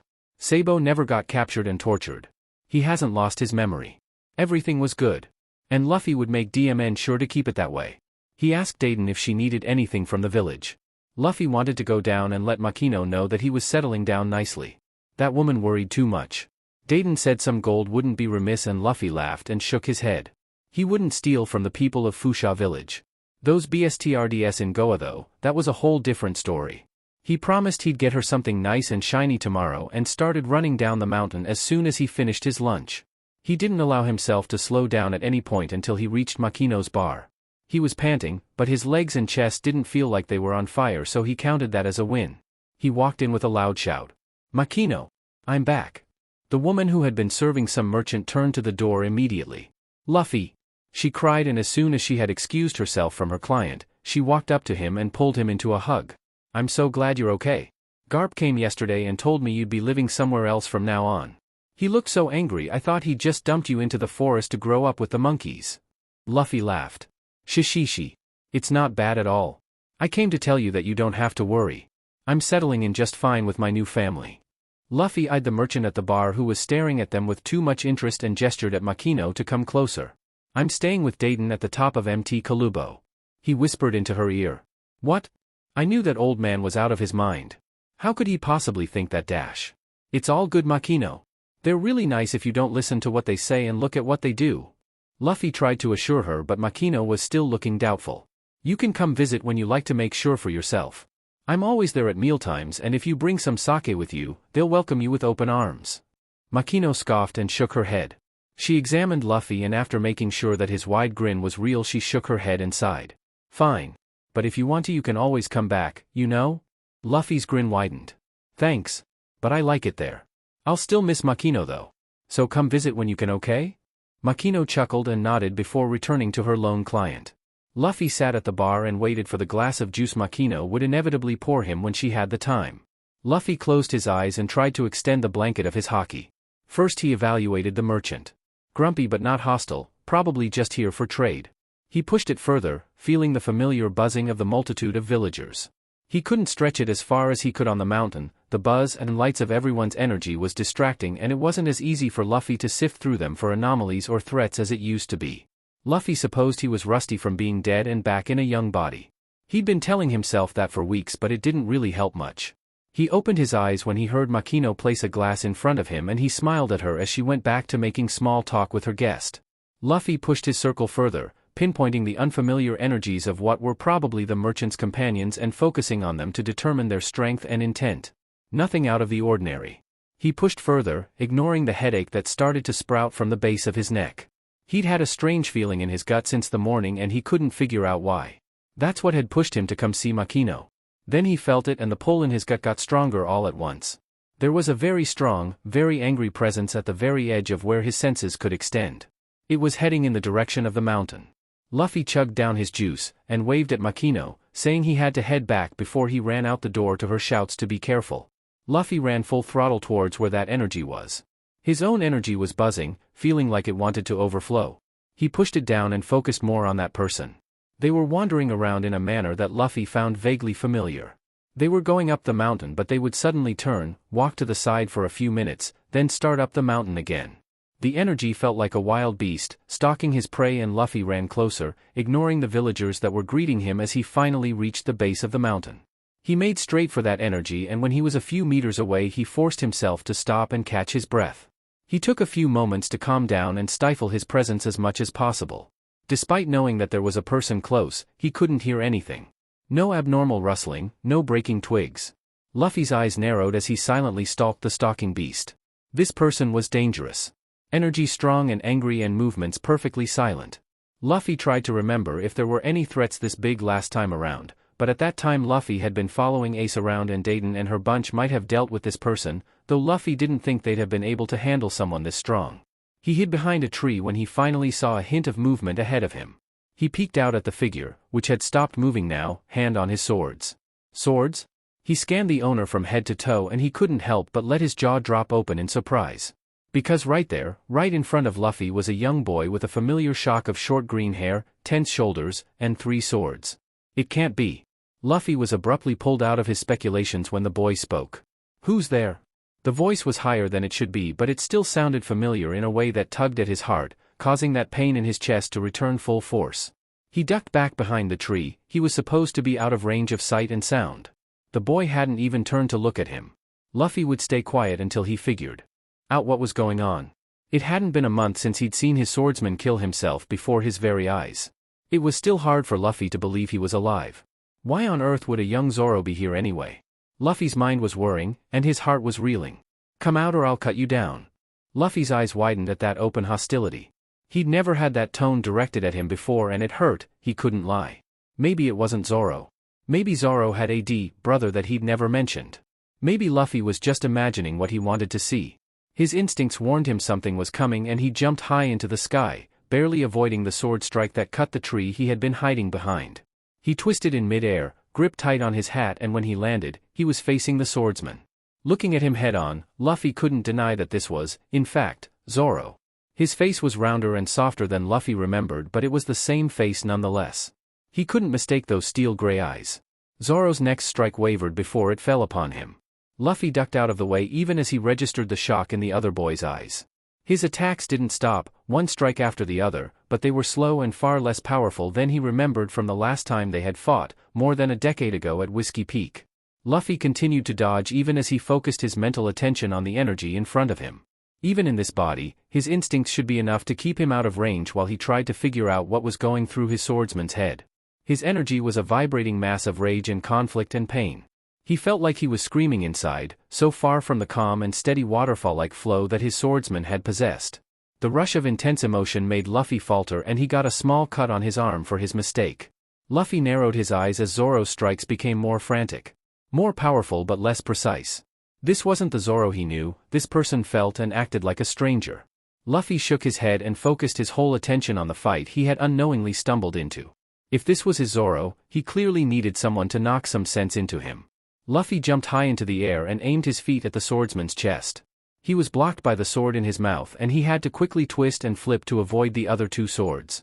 Luffy gritted his teeth and aimed a punch with a sheen on Haki at his side. Luffy was panting from the strain of the evasive maneuvers he'd been pulling and the emotions threatening to pour out of his chest. His punch was blocked but the sword cracked slightly at the strain. Luffy pulled back his arm and let loose an armored flurry of his Gatling gun, prompted by the memories rushing to the forefront of his mind. How dare this boy wearing Zoro's face attack him? How dare that stupidly familiar sword style be aimed at him? He should have been the one attacking first. He should have started to kick his butt the second he saw that green hair. How dare that stupid Zoro die before Luffy's very eyes? The anger that he hadn't realized he felt at the act was pouring out of him in waves. He only vaguely registered one of the swords breaking as he continued to attack. He didn't realize that he had lost his control on his conqueror's haki even as the swordsman trembled on his feet, fighting against the force of it, even as he continued to swing his swords, blocking and attacking with the same, if not more vigor, as before. How dare he take his own life? What a fing hypocrite. He lectured the others and pulled them together, but he couldn't do the same thing himself. How dare he make Luffy watch the thing he had died to prevent? Was the idiot broken in the head? Luffy continued to push forward even as he dodged. He registered the breaking of the second sword and suddenly he was on top of the other boy, black and fist ped for a final blow even as the third sword was aimed at his chest. That was when they both froze. Panting, ready to destroy their opponent completely. But neither one of them moved to make the finishing blow. Luffy stared down at Zoro's familiar gray eyes. They were shining with unshed tears and his jaw was trembling around the hilt of his final sword. Luffy had no way of knowing just how similar his own expression was. He only registered the burning of his eyes when he saw tears fall on that familiar yet foreign face. Zoro's eyes widened and his jaw went slack, dropping the sword. Luffy. And that was the final straw. He wrapped Zoro into a fierce and tight hug, crying and screaming his anguish. The swordsman held him just as tightly and Luffy's neck was wet with his tears as the other boy muffled his sobs into his chest. Luffy had no idea what was happening. Not really. But Zoro said his name. He knew him. And Luffy was so glad to feel his heartbeat and hear his muffled, shaky breath. Zoro was alive and here. Luffy couldn't think anything past that as he cried his eyes out and let loose all the pain in his chest with his screams. He didn't know how long they sat like that, but as their breathing calmed down, he finally noticed how eerily quiet the forest around them was. Sheet. He must have lost control. He extricated himself from Zoro's hold and the other boy just lay down with eyes wide open staring at Luffy. He forced himself to ignore that for now, and stretched his observation haki to its absolute limit. None of the animals in the forest were conscious, a few of the smaller ones were dead. Dayton and the others at the top of the mountain were passed out though their energy wasn't snuffed out completely. Luffy sighed in relief and checked on the village. Some people on the outskirts had been knocked out but they seemed fine too. Luffy had never been so happy about his weakened state and he finally collapsed next to Zoro. That loss of control could have killed people if he had been in his prime. The two lay side by side staring up at the clear blue sky that peeked through the trees. They didn't say a word as they both breathed in and out in that familiar synchronicity they had always seemed to have. After a few minutes Luffy broke the silence. How much do you remember? The swordsman had spoken at the same time. They were both silent for a few minutes. When Luffy noticed that Zoro didn't plan on replying he sighed. All of it. You. He felt Zoro nod beside him. Luffy couldn't stop himself as he threw a punch at Zoro's shoulder. It wasn't even close to his full strength but his limbs felt like jelly at this point so he wouldn't have been able to even if he wanted to. Stupid Zoro. How dare you kill yourself? Is your head really full of moss? Luffy asked as he sat up and glared at the swordsman. Zoro's eyes snapped open and he shot up to sit as well. You saw that? Zoro asked, voice disbelieving and eyes wide. Of course, I did. I'd been waiting for you guys at Laugh Tale for a year. I was so happy when you all came back after everyone's dreams were finally fulfilled. I partied and laughed with you. Then stupid Zoro went and ruined all the fun. Zoro didn't say anything but he looked away, unable to keep looking at his captain's angry eyes. Why would you do something so stupid? The others must have gone crazy when they woke up. How would you dying help anyone? Zoro stayed quiet.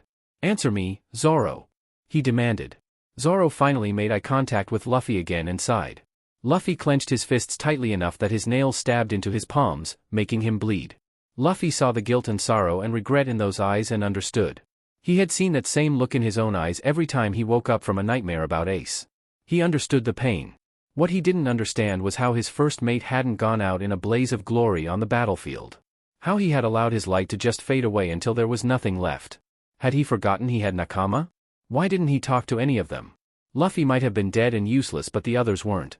So he just sat there and waited for Zoro's response. When Zoro saw that unyielding look in his captain's eye he knew he had to say something. Luffy might have understood his pain, but from the condemnation in his eyes Zoro could tell that his captain didn't understand why he hadn't told anyone about it. Zoro sighed again. I knew you would hate me for it. Zoro mumbled as he looked down and sheated Wado, fiddling with the hilt and vaguely mourning the loss of the other two swords. They were practically useless anyway. Zoro distracted himself by picking up the pieces. He knew Luffy wouldn't accept it. That didn't mean he was ready to see and hear it. He heard Luffy sigh and walk towards him. Zoro. Luffy's voice was cold. Zoro stiffened but didn't turn around to face him. Look at me. Zoro's body responded before he could even think to protest. Before him stood a young boy, so different and so similar to the only man he'd ever been willing to follow and obey. Zoro tried to avoid his eyes, but after a few moments he made eye contact. It was like Luffy was a magnet and Zoro was just a chunk of cold metal, now that he had vented his anger, helpless to avoid his pull. What he saw in those eyes was a gentleness rarely displayed, reserved for when Chopper or Nami or Usopp were in despair and they needed someone to pull them up into the light. Zoro resented it. He wasn't weak like that. He didn't think less of his crew mates for being that way, but he did despise it in himself. Yet, he couldn't tear himself away from the warmth in those eyes. It flowed over him and burned at him from the inside like a little too much sake. I don't hate Zoro. Luffy said, voice steady and soft. Zoro wanted to argue against that because he should. Zoro had copped out. He had gotten overwhelmed and took the coward's way out. No matter how hard he tried to justify his actions, by chalking it up to honor and punishment for his failures, he knew that wasn't the truth. He had just been too lost and guilty and tired. What are nakama? Luffy asked him, pulling Zoro out of his thoughts and back into that black gentle gaze. Zoro opened his mouth to reply, but he suddenly couldn't put it into words. There was so much to say. They were family and they were friends. They trusted each other and helped each other without question. They walked together through fire and snow to reach their dreams. They teased and joked and fought together. Zoro felt his eyes grow hot again as he stared into his captain's eyes.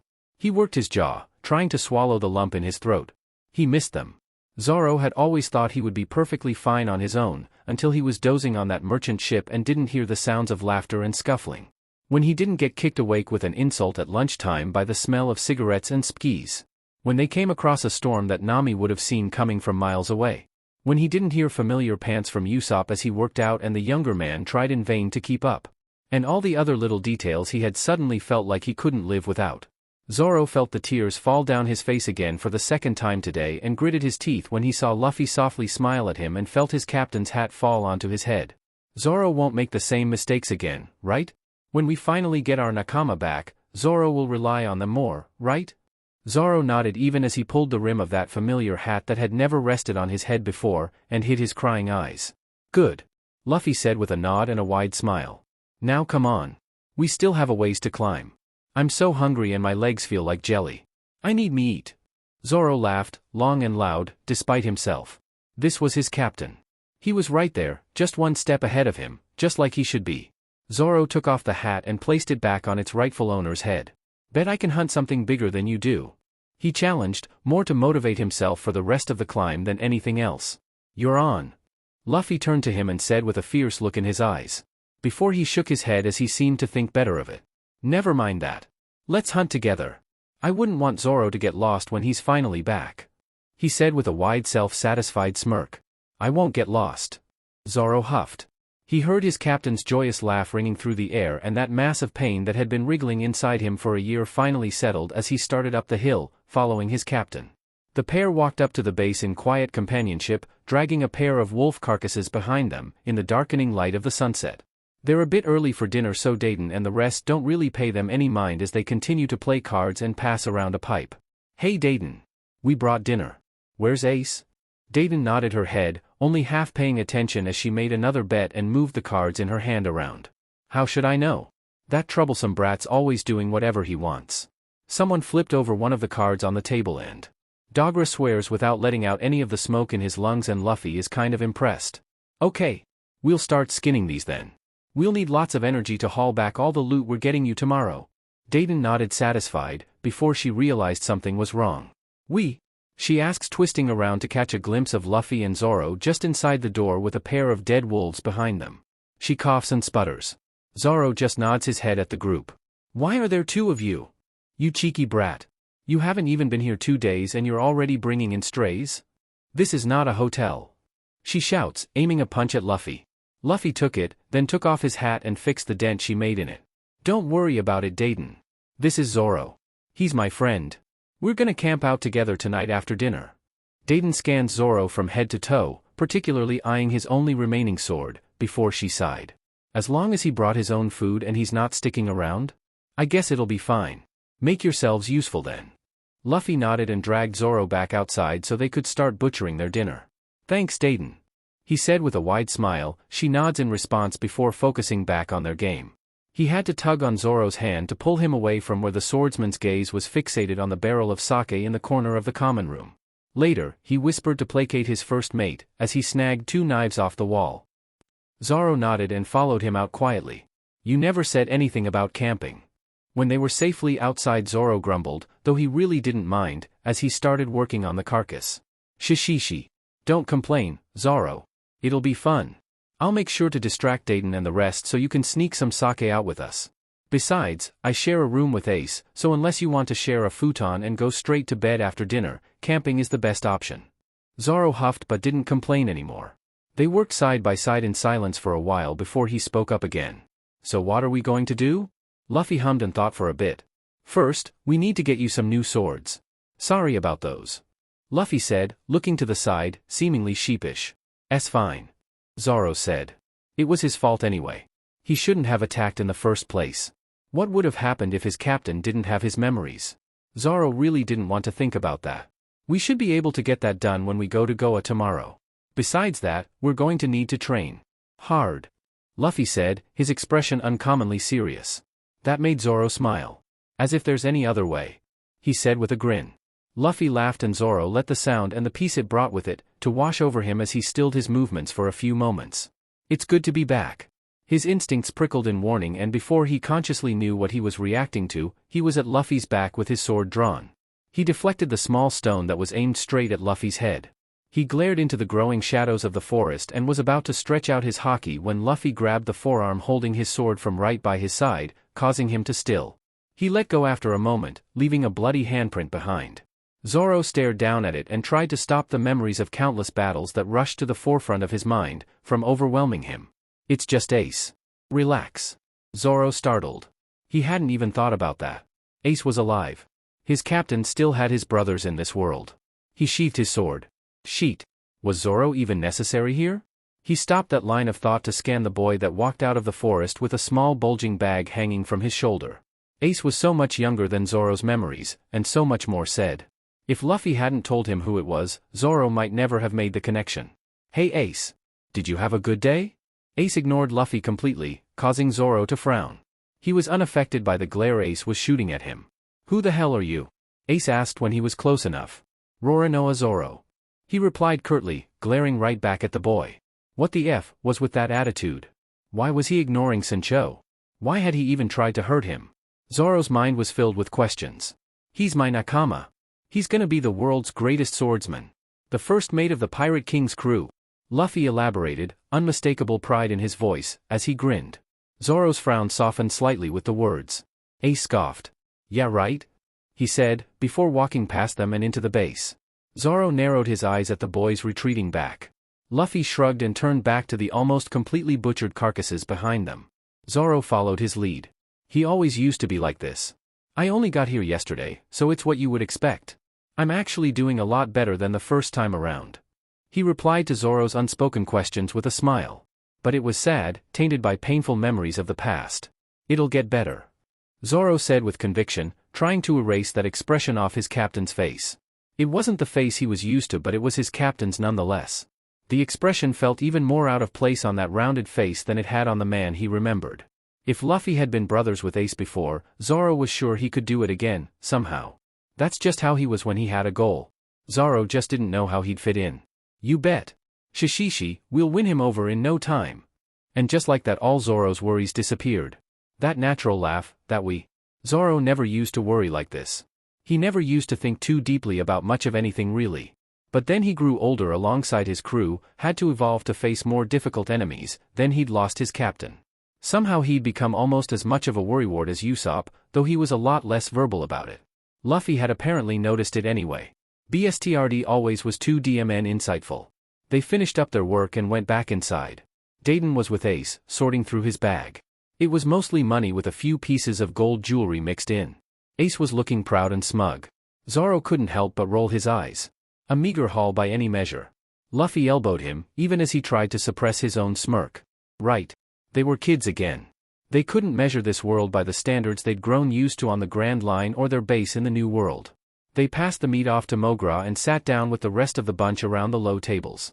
Luffy immediately got involved in the conversation and Zoro sat there quietly with his back to the wall. He scanned his surroundings, judging distance from weapons and pinpointing all the exits. Always on the lookout for a threat. Zoro made eye contact with Ace across the room. The boy glared in a way that Zoro supposed was meant to be intimidating. Now that Luffy had explained the situation, he found it quite comical. He grinned in the face of Ace's puppy glare. Zoro had carried a demon inside him and 2 more at his side as his weapons. This brat couldn't intimidate him even in his wildest dreams. Seeing Zoro's response, Ace's frown deepened and he looked away, murmuring something under his breath. It was a meaningless victory but Zoro enjoyed it all the same. The food was served and Zoro smiled, watching his captain devour the meat with the same fervor as always. After the meal, Luffy gave him a meaningful look and a nod, then walked up to Ace. Luffy spoke to him for a few minutes, Ace occasionally saying a few words back. Then Luffy said something Zoro couldn't hear and suddenly Ace was punching Luffy. He fought back the instinct to rush over and help when he saw Luffy fight back and all the bandits clamor around them, trying to stop the little spat. Zoro took the chance to snag 3 bottles of sake from the table and walk out. He waited for Luffy at the edge of the clearing and a few minutes later he appeared, running out of the door with a loud laugh and a huge grin. Luffy shouted out a final goodnight before he ran over to Zoro. He was panting a bit when he arrived. DMN, I really need to up my strength. Ace almost had me there. Luffy said as he started to lead the way to some unknown destination in the forest, with a blanket thrown over his shoulders. Stamina too. Zoro commented, just to tease. Luffy punched him in response and Zoro let out a low chuckle.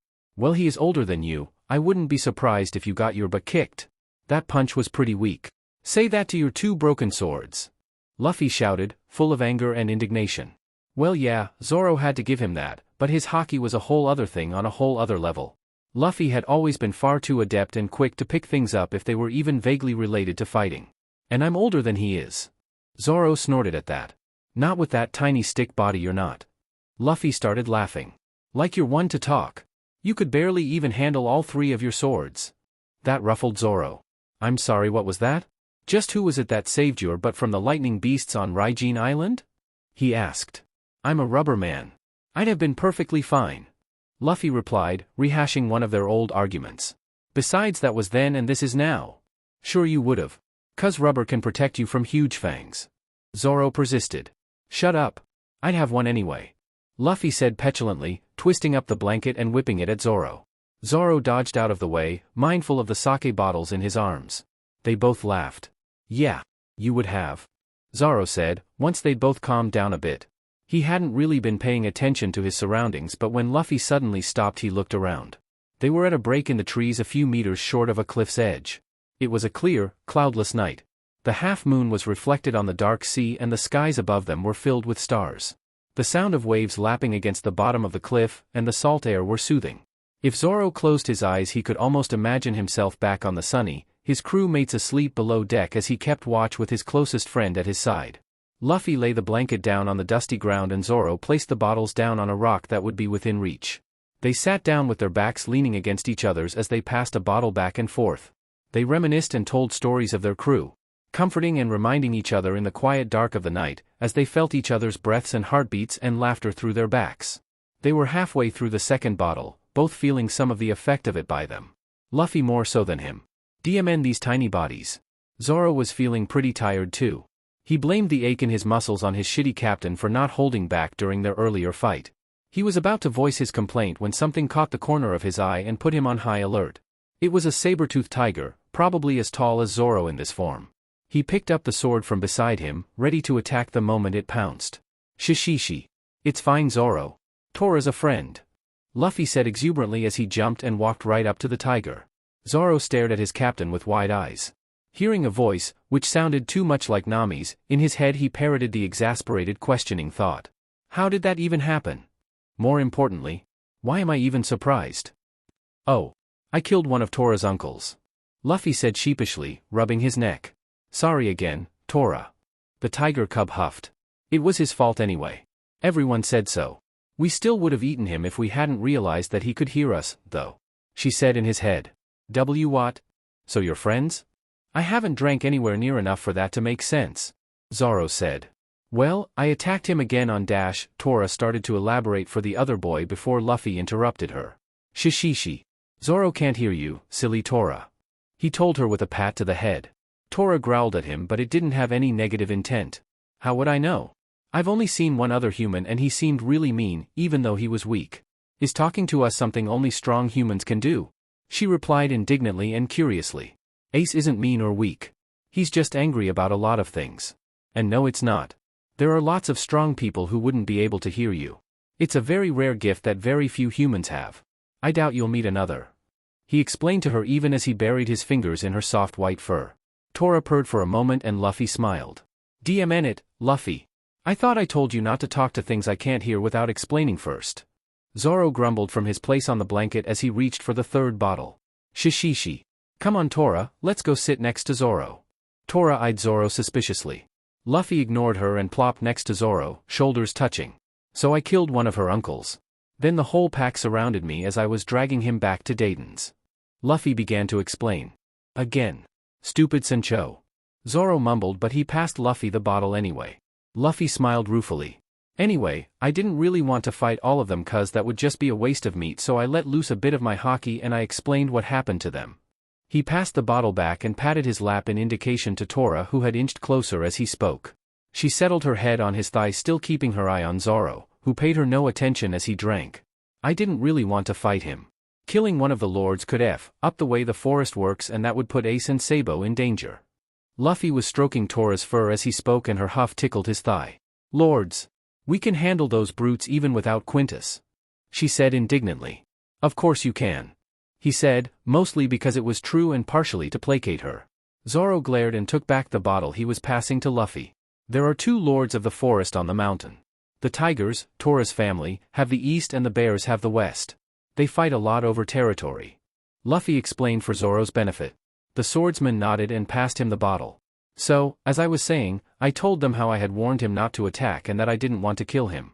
He laughed at me and attacked anyway. I tried just beating him back with my armament haki, cause let's face it, without it I'd have no chance, but he just kept coming at me. So I used my conqueror's haki on him and well, I'd already injured him quite a bit and I don't have the best control in this body yet. He didn't make it. Luffy had taken a few swigs as he recounted what happened yesterday afternoon.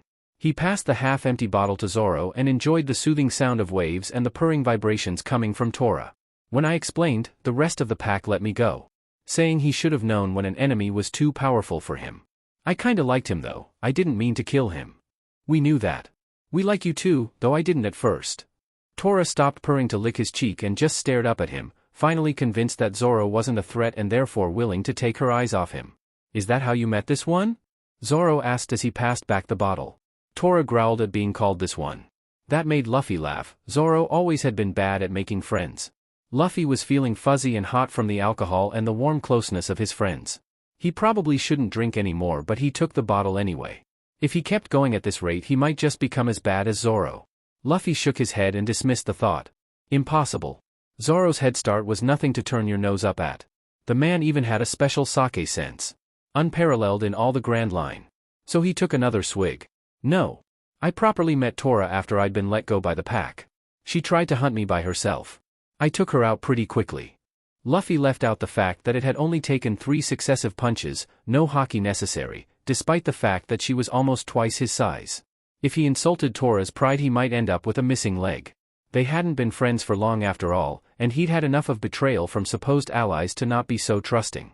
Tora still growled, but that was all she did. Then she started telling me about her dream to become the strongest of the lords and take over the whole mountain. She had looked up to Quintus because that's what he had aimed for. So she would definitely defeat me. I told her I liked her and that we should be friends. If she wanted help getting stronger she could train with me and we could get stronger together, and that's how we made friends. Luffy said. In reality they had talked for almost an hour, but Luffy spared Zoro the details. Tora lifted her head and nodded in agreement, so Luffy figured that he'd made the right move. Luffy passed the bottle back to Zoro. Zoro simply hummed in acknowledgement to his tail and gave a curt nod to Tora. Luffy took that to be the tentative sign of friendship that it was. Zoro understood his values. He'd know why Luffy hadn't wanted to kill Quintus, how he hated the lack of control, why he respected Tora and her dreams and willpower. And so Luffy felt comfortable enough to completely relax once more. His fatigue from the eventful and emotional day hit him once more. "Zoro, I'm tired. I'm going to sleep. Don't stay up all night on watch, we have work to do tomorrow," he half said, half ordered, his first mate. "Nah, Tora, can I use you as a pillow? You're so soft." Tora huffed but laid herself out on their blanket. "Fine. But you're going to train a whole day with me in exchange." Sure sounds like a deal. "Any day but tomorrow. Good night, Zoro." "Good night, Tora," Luffy said before placing his head on Tora's stomach and falling immediately into sleep. Zoro wasn't so quick to lower his guard. After Luffy fell asleep, he continued to take measured sips of the sake, hoping to make it last longer. He'd have to get more next time. He once more took stock of the tiger laying beside him. Even Luffy asleep on its belly did nothing to mitigate the predatory gleam in her eyes. And yet, the story Luffy had told had rung so true to his captain's self and values and the things he respected that Zoro could not simply ignore it. Though Zoro knew that he would never be able to hear the voice of all things like his captain, he found himself talking to the tiger anyway. Blame the sake and his too small body. "So he got you too, huh?" He didn't hear anything from the tiger, but he thought he saw a small nod. What idiot would name a tiger Tora? He's a complete idiot, he is. A small growl in response, though he had no idea what it meant. Zoro ignored it and carried on with his own train of thought. Sancho is a great man. Too good for the world he was born into, but then again, I guess that's what makes him so great. He received no response, only intelligent, boring eyes, staring into his own. He drank some more sake. "We weren't born in this time, you know?" Zoro hadn't allowed himself to speak of it until he'd met Luffy, but somehow it felt good to admit to someone outside their sphere. "I mean we were. But we've lived these lives before." Zoro wouldn't have dared speak of this with any other living human. But this was a tiger. What were the dangers, really? Wildcats attacking? He could easily take it, head on. But still it was so relaxing and freeing to speak of, that he couldn't stop with just that. In those lives, we hadn't met until 10 years in the future. The tiger narrowed her eyes. It seemed to Zoro that she was skeptical. Zoro just kept drinking and talking. "It's true. We sailed together for more than 10 years. Luffy became the pirate king and I became the world's greatest swordsman, but we failed in all the ways that were most important. We couldn't protect the ones we loved." Zoro swallowed down the burning liqueur once more, swishing the bottle and lamenting at how little was left. Luffy was killed. The tiger sharply raised its head and growled at that. Luffy stirred a bit, mumbling about meat. Zoro glared at the tiger until she settled again and Luffy's soft snores could be heard. "Yeah. He was killed trying to protect me from the strongest enemies in the whole world. I hated him for it." Those intelligent eyes just stared at him. He had no choice but to continue. "I died too. Later," he said. Sparing all the gory details and heart-wrenching emotions, that's basically what it was. "Then, somehow, we both ended up here. Dead, but years and years in the past." Zoro stared up at the stars as he finished the bottle, wondering what had brought them back and why. Every possibility he thought of was more impossible than the last, and none of them made any sense. "This time, we won't make any of the same mistakes," he said, speaking his promise to the stars and the moon and the silently listening tiger and his fully unconscious captain. "If you even try to get in the way of that, I'll cut you down. So fast you won't even know what hit you, you shitty kitty," Zoro said, full of conviction. They glared at each other for a few moments before the tiger looked away and huffed. Zoro took it as a sign of acquiescence and he laid down to sleep. That being said, any friend of Luffy's is a friend of mine, he mumbled as he fell asleep, laying on the blanket facing his captain's smiling, dreaming visage. Zoro couldn't have known the deep satisfaction felt by the tiger in question. As Tora stared at the two humans before her, one asleep on her stomach, the other dozing with a hand on his sword, she cemented her beliefs. These were humans, far stronger than any others that would ever stop on this land. Humans, yes. But nonetheless, they somehow managed to listen and communicate with her and her people. Luffy had acknowledged her dream, even as her whole pack called her an abomination and a weakling for her small size and white fur. Zoro had confided in her, and if he was to be believed, despite him being from the future and facing terribly strong enemies, he had suspected her and in turn accepted her. Simply because Luffy had. The thought process in itself confused her, but the man's unwavering eyes and conviction, even in his inebriation, left no room for doubt. That in itself confused her. But Tora fell asleep, somehow, assured of choices she hadn't yet made and believing in people she hadn't yet trusted. In an earlier time, in a different place. So what do you think? Ace asked, after he had finished recounting his ridiculously unbelievable day. Sabo hummed. Sounds interesting. He replied. Seriously? That's all you have to say? I came to you for advice. Ace said, almost bursting aflame with the force of his fury. I've never come across anyone even close to something like that. So I really couldn't say. Sabo replied in all honesty. But he was thrumming in excitement even as his friend grumbled and raged and complained. Oh, how puzzling.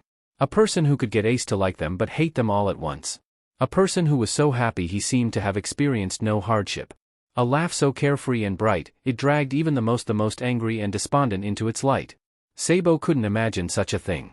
Someone bright and cheerful, yet strong and able enough to overpower the strongest around him. One with fighting instincts, yet not showing a trace of a single battle in his smile. Sabo itched to meet him. The description itself likened too much to the one in his dreams for him to not be curious. What sort of person was this Luffy really? Tora's growls and protests woke him at the crack of dawn.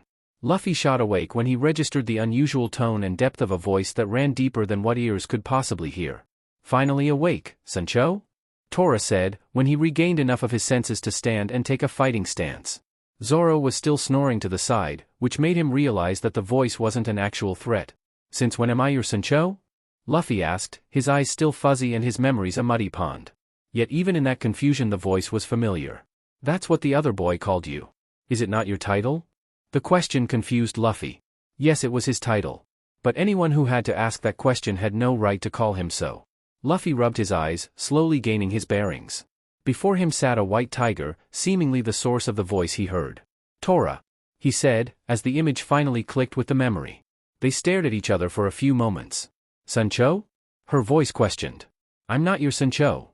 Luffy snapped before he fully considered what he was saying. The tiger took a step back. Sorry, Tora. He apologized for the harshness in his tone. Is Sancho not your title as Pirate King? The question confused Luffy. He pondered why Tora would be asking such a thing, until his eyes fell on the sleeping Zoro, empty sake bottle still in hand. Luffy sighed as he more or less put together what might have happened after he slept. It isn't. I am only Sancho to my nakama. Just call me Luffy. Luffy replied honestly. He rubbed his hands over his face even as he kicked Zoro in his sleep. The other boy merely grunted before turning to his other side, still asleep. Nakama? The tiger questioned, confused by the new concept. They're family.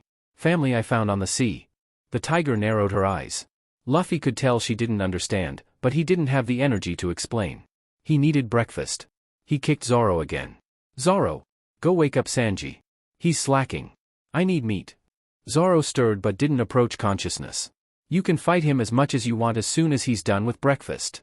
Zoro was suddenly standing at full attention, hand on his sword. His eyes scanned the surroundings before they landed on Luffy in confusion and vague understanding. Sheet! I forgot. He's not with us yet. Zoro, what do we do? I need breakfast. Luffy whined, wrapping himself around Zoro to stave off the pain in his chest that ran deeper than the pain in his stomach, though he didn't speak of it. Zoro rubbed at his right eye, left still closed, even as he pushed Luffy's head half-heartedly away. Calm down. I'll get your breakfast. Luffy sighed in relief. No matter when or where he was, his first mate would always be his usual dependable self. As soon as Zoro said so, Luffy unwound his limbs, collapsed and stared at the rising sun, slowly growing over the horizon, visible from their viewpoint on the cliff. Zoro stalked off into the forest and the tiger pushed itself into Luffy's field of vision. So Sancho isn't your title? Tora asked. No, Luffy replied resolutely. Then why does the other boy call you that? She asked.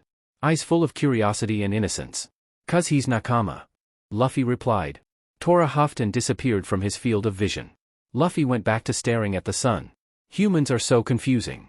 Luffy went up onto his elbows to stare at the tiger in response, his head tilted in question. If nakama means family, how can that boy be nakama? He said he met you for the first time 10 years in the future. You share no blood. Luffy tried to suppress his surprise. Zoro had opened up to someone. Granted it was a tiger, no one but Luffy would have a hope of understanding in this blue, but still. The thought itself froze Luffy for a few moments. I knew it. Humans are all liars. Tora said with a growl as she started to walk away. Wait. Zoro's not a liar. Luffy replied instinctively. Tora turned back and stared at him. Zoro and my other nakama are the family that I chose. That chose me. Family doesn't have to mean the blood you're born into. Tora glared at him and started to walk off again. Tora? Where are you off to? I brought breakfast for you too, Zoro said, returning with a small boar and a few rabbits. He tossed 2 of the rabbits in Tora's direction. If you don't want them, I'm sure Sancho would love the extra meat. Luffy completely forgot about Tora and their discussion as he spotted the thick juicy boar Zoro was carrying on his shoulder. Luffy drooled as he started working on a fire while Zoro skewered the animal even as Tora stood there dumbfounded. Do you prefer your meat cooked or raw? Zoro asked. Cooked, Luffy replied, fully awake and enthusiastic now. I'm not talking to you. I'm asking Tora. Zoro exclaimed with a punch aimed at the head, which Luffy dodged. Luffy glanced at Tora, still frozen silent. She prefers it raw, Luffy replied. Zoro tossed another of the rabbits in her direction and proceeded to roast the rest of the meat. Tora cautiously started nibbling on the meat. Family that you're not born into? Impossible. They couldn't be trusted. Yet the more she observed the 2 humans the more plausible it felt. So Sancho, what's the plan for today? Zoro asked as he twirled the meat over the fire. Plan? Luffy asked as he drooled at the meat in sight. Zoro once again tried to hit the other boy. That brought Luffy to his senses as he only barely dodged. Right. The plan. Luffy exclaimed. We're looting Goa. Dayton loves treasure and we need to get you some new swords too. Zoro nodded, accepting the plan without protest or doubt. We'll go pick up the furs from Dayton's and trade them for bellies for your swords. We'll steal the difference. Luffy elaborated as he started digging into the boar, Zoro following suit less enthusiastically. You sound like Nami, Zoro said, eyeing his captain. Shishishi. I bet I started stealing before she did. Zoro narrowed his eyes at seeing a side of Luffy he was unfamiliar with. I lived with bandits. Of course I steal. Luffy laughed again and Zoro simply sighed. Tora watched the 2 chatter between themselves as she finished off her last rabbit. She looked down at her meal. I brought breakfast for you too. Nakama, huh? She thought as she grinned lopsidedly. Worth exploring, I guess. Zoro stood up dusting himself off and aiming a punch at Luffy, who didn't bother to dodge. I hate it when you do that. Zoro grumbled. Luffy had just propelled them both over the wall, which he could barely reach in the first place, and they'd landed in a dumpster in an alley. Sorry Zoro. It's training. Luffy said, looking not at all sorry as he dusted off his hat. Training my butt. Zoro mumbled. Luffy grinned. Besides, it's faster than walking over to the door. Luffy said. Luffy walked to the mouth of the alley and looked around. Come on. We're not that far from the merchants. Zoro followed, half a step behind, carrying a huge backpack full of pelts. Zoro's eyes darted from side to side as they walked down the streets. Luffy was whistling happily, hands behind his head. The posture was familiar and carefree and it helped Zoro be a bit more at ease surrounded by the unknown. He'd been to Fusha once with Luffy but he hadn't even known this place existed, let alone the huge trash heap they'd had to trek through to get here. Luffy had vaguely explained the situation to him as Zoro glared at the shanties and scavengers. That had only irritated Zoro more. Goa Kingdom was actually known as the nicest port in this blue, but the tourists and traders had no idea of what was just outside the walls. Not for the first time and probably not for the last he found himself gritting his teeth because of those shitty nobles. While Zoro had been fuming silently, Luffy had stopped and asked him for the pack. Stay here. I don't have enough range to cover the whole city yet, and if you get lost it'll be too much of a waste of time just to find you again. Zoro growled. I don't get lost. He glared at the grinning captain. Just stay here. We'll get your sword straight after this. Luffy ordered as he walked into the shop. Zoro leaned against the building. He was not sulking. He closed his eyes, barely used to having to again, and stretched his observation haki. He felt Luffy inside, easily the strongest presence within his range. He frowned. Luffy was right. Coming back to these bodies had dulled their capabilities and control. No wonder Luffy had insisted on the necessity of training. Luffy had never been one to train all the time, unlike himself. Yet this morning after breakfast he had watched shocked as Luffy dropped and started doing push-ups. It had taken him a full minute to compute before he joined his captain. He tried to push the boundaries of his range even as he focused on the familiar overpowered thrum of energy. His ears picked up the sound of Luffy's laughter through the bustle in the street. A few moments later, Luffy walked out with a big grin, an empty pack and a bag of bellies in hand. I got 100,000 berries for 5 pelts. Think it'll be enough for 2 swords? Zoro raised a brow and nodded. Luffy started leading them down the streets again. A few minutes later Luffy stopped in front of another shop. Go on in.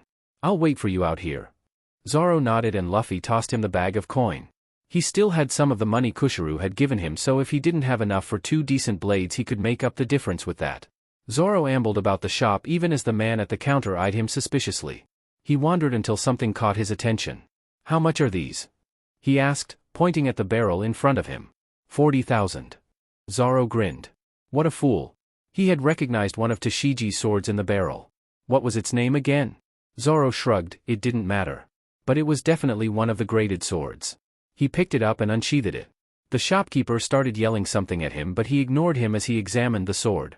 It was definitely better than the katanas he had before. The sheath was a simple blue and the blade had a spiked hamon with a crossguard. The hilt was smaller than Wato's and it was lighter, fitting much more comfortably in his small hand. "I'll take it," he said with a grin to the sputtering shopkeeper, lifting up his coin bag to show him. "I still need one more," he said as he continued to amble. Nothing else caught his attention, so he walked over to the barrel holding the most basic katanas and picked out one of the better maintained ones. He walked over to the counter and paid, before strapping his katanas to his side and walking out. His satisfied grin widened as he stepped out of the door. "You know, I could have sworn it was sunny when I walked into that shop," he said nonchalantly, looking sideways at his captain. Ominous gray clouds now loomed overhead, and the air felt heavy and tingly. Just like before a huge thunderstorm. Luffy laughed out loud. "My control is still shaky. I only wanted to make it a bit windy." Zoro shook his head. He himself had Conqueror's Haki, but he might as well have nothing in comparison to his captain. Luffy was on a level where he could alter the weather and reality at will. When they had found out about it, no one was quite as surprised as they should have been. It had made a lot of sense, looking back at their last adventures. "Zoro, watch and learn," Luffy said to him with a smirk. Zoro slowed his pace and kept his eyes peeled as Luffy bumped into someone going the opposite way as them. "Sorry, miss," Luffy said with a wide smile before he stepped back and let the scowling woman pass. She was probably hurrying to shelter. Luffy was waiting for him at the side of the road. He brought his arms out of his pockets, each hand loaded with golden bracelets. Zoro raised his eyebrows as Luffy stuffed the treasure into his empty pack. "I never would have pegged you for a pickpocket," Zoro said, impressed by his captain's rarely seen stealth. Luffy shrugged. "I didn't used to be. When all 3 of us would do this, it was a lot faster to just beat someone up, take everything and run. When I was on my own it got harder, so I'd do this sometimes, but I wasn't very good at it." Zoro nodded. That sounded like the captain he knew. "But I've seen Nami do it so many times by now.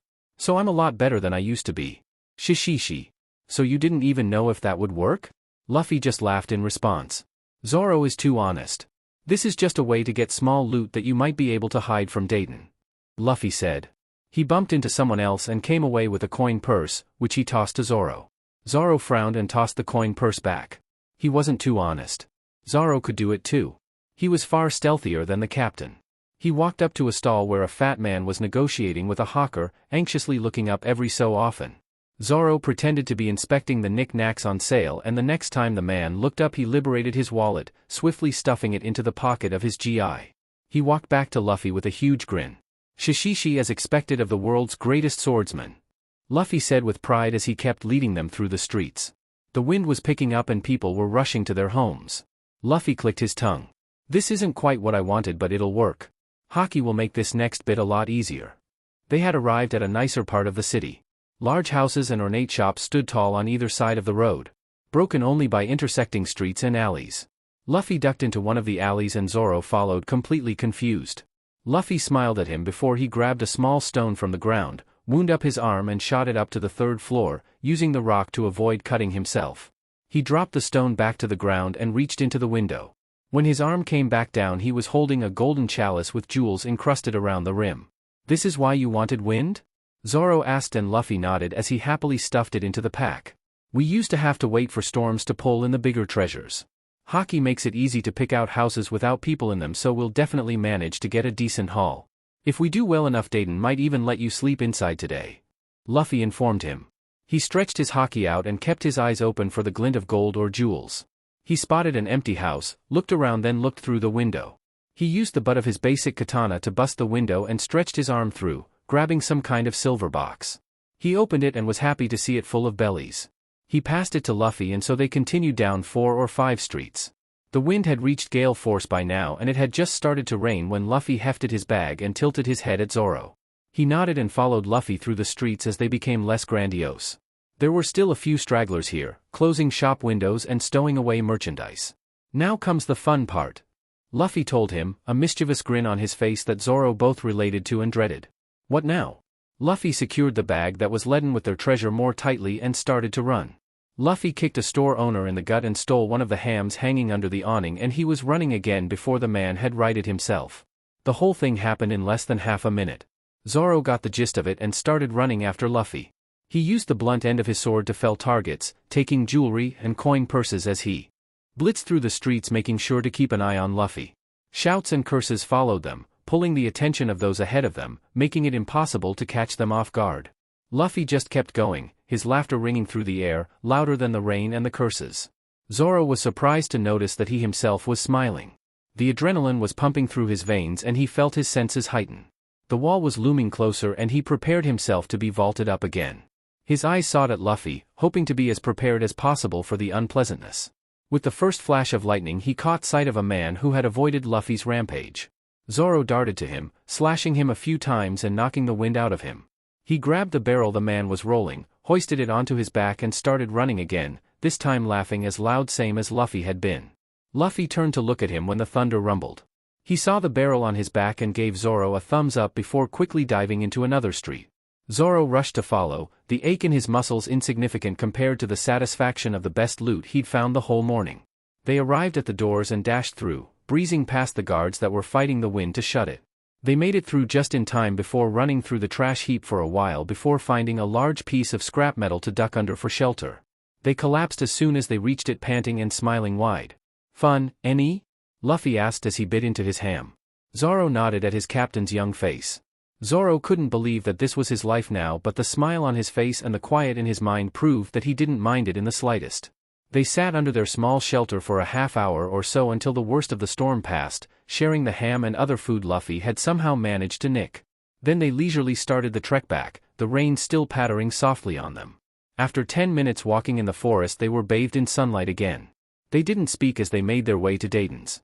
Zoro carried his barrel and Luffy carried the pack of treasure that Zoro had emptied his pockets into. Zoro's muscles slightly ached, but he appreciated the burn even as he pushed himself past it. He would need to become much stronger than this if he wanted to achieve what he wanted with this second chance at life. A thought suddenly occurred to him. "Sancho," Luffy twisted his neck to look back at him.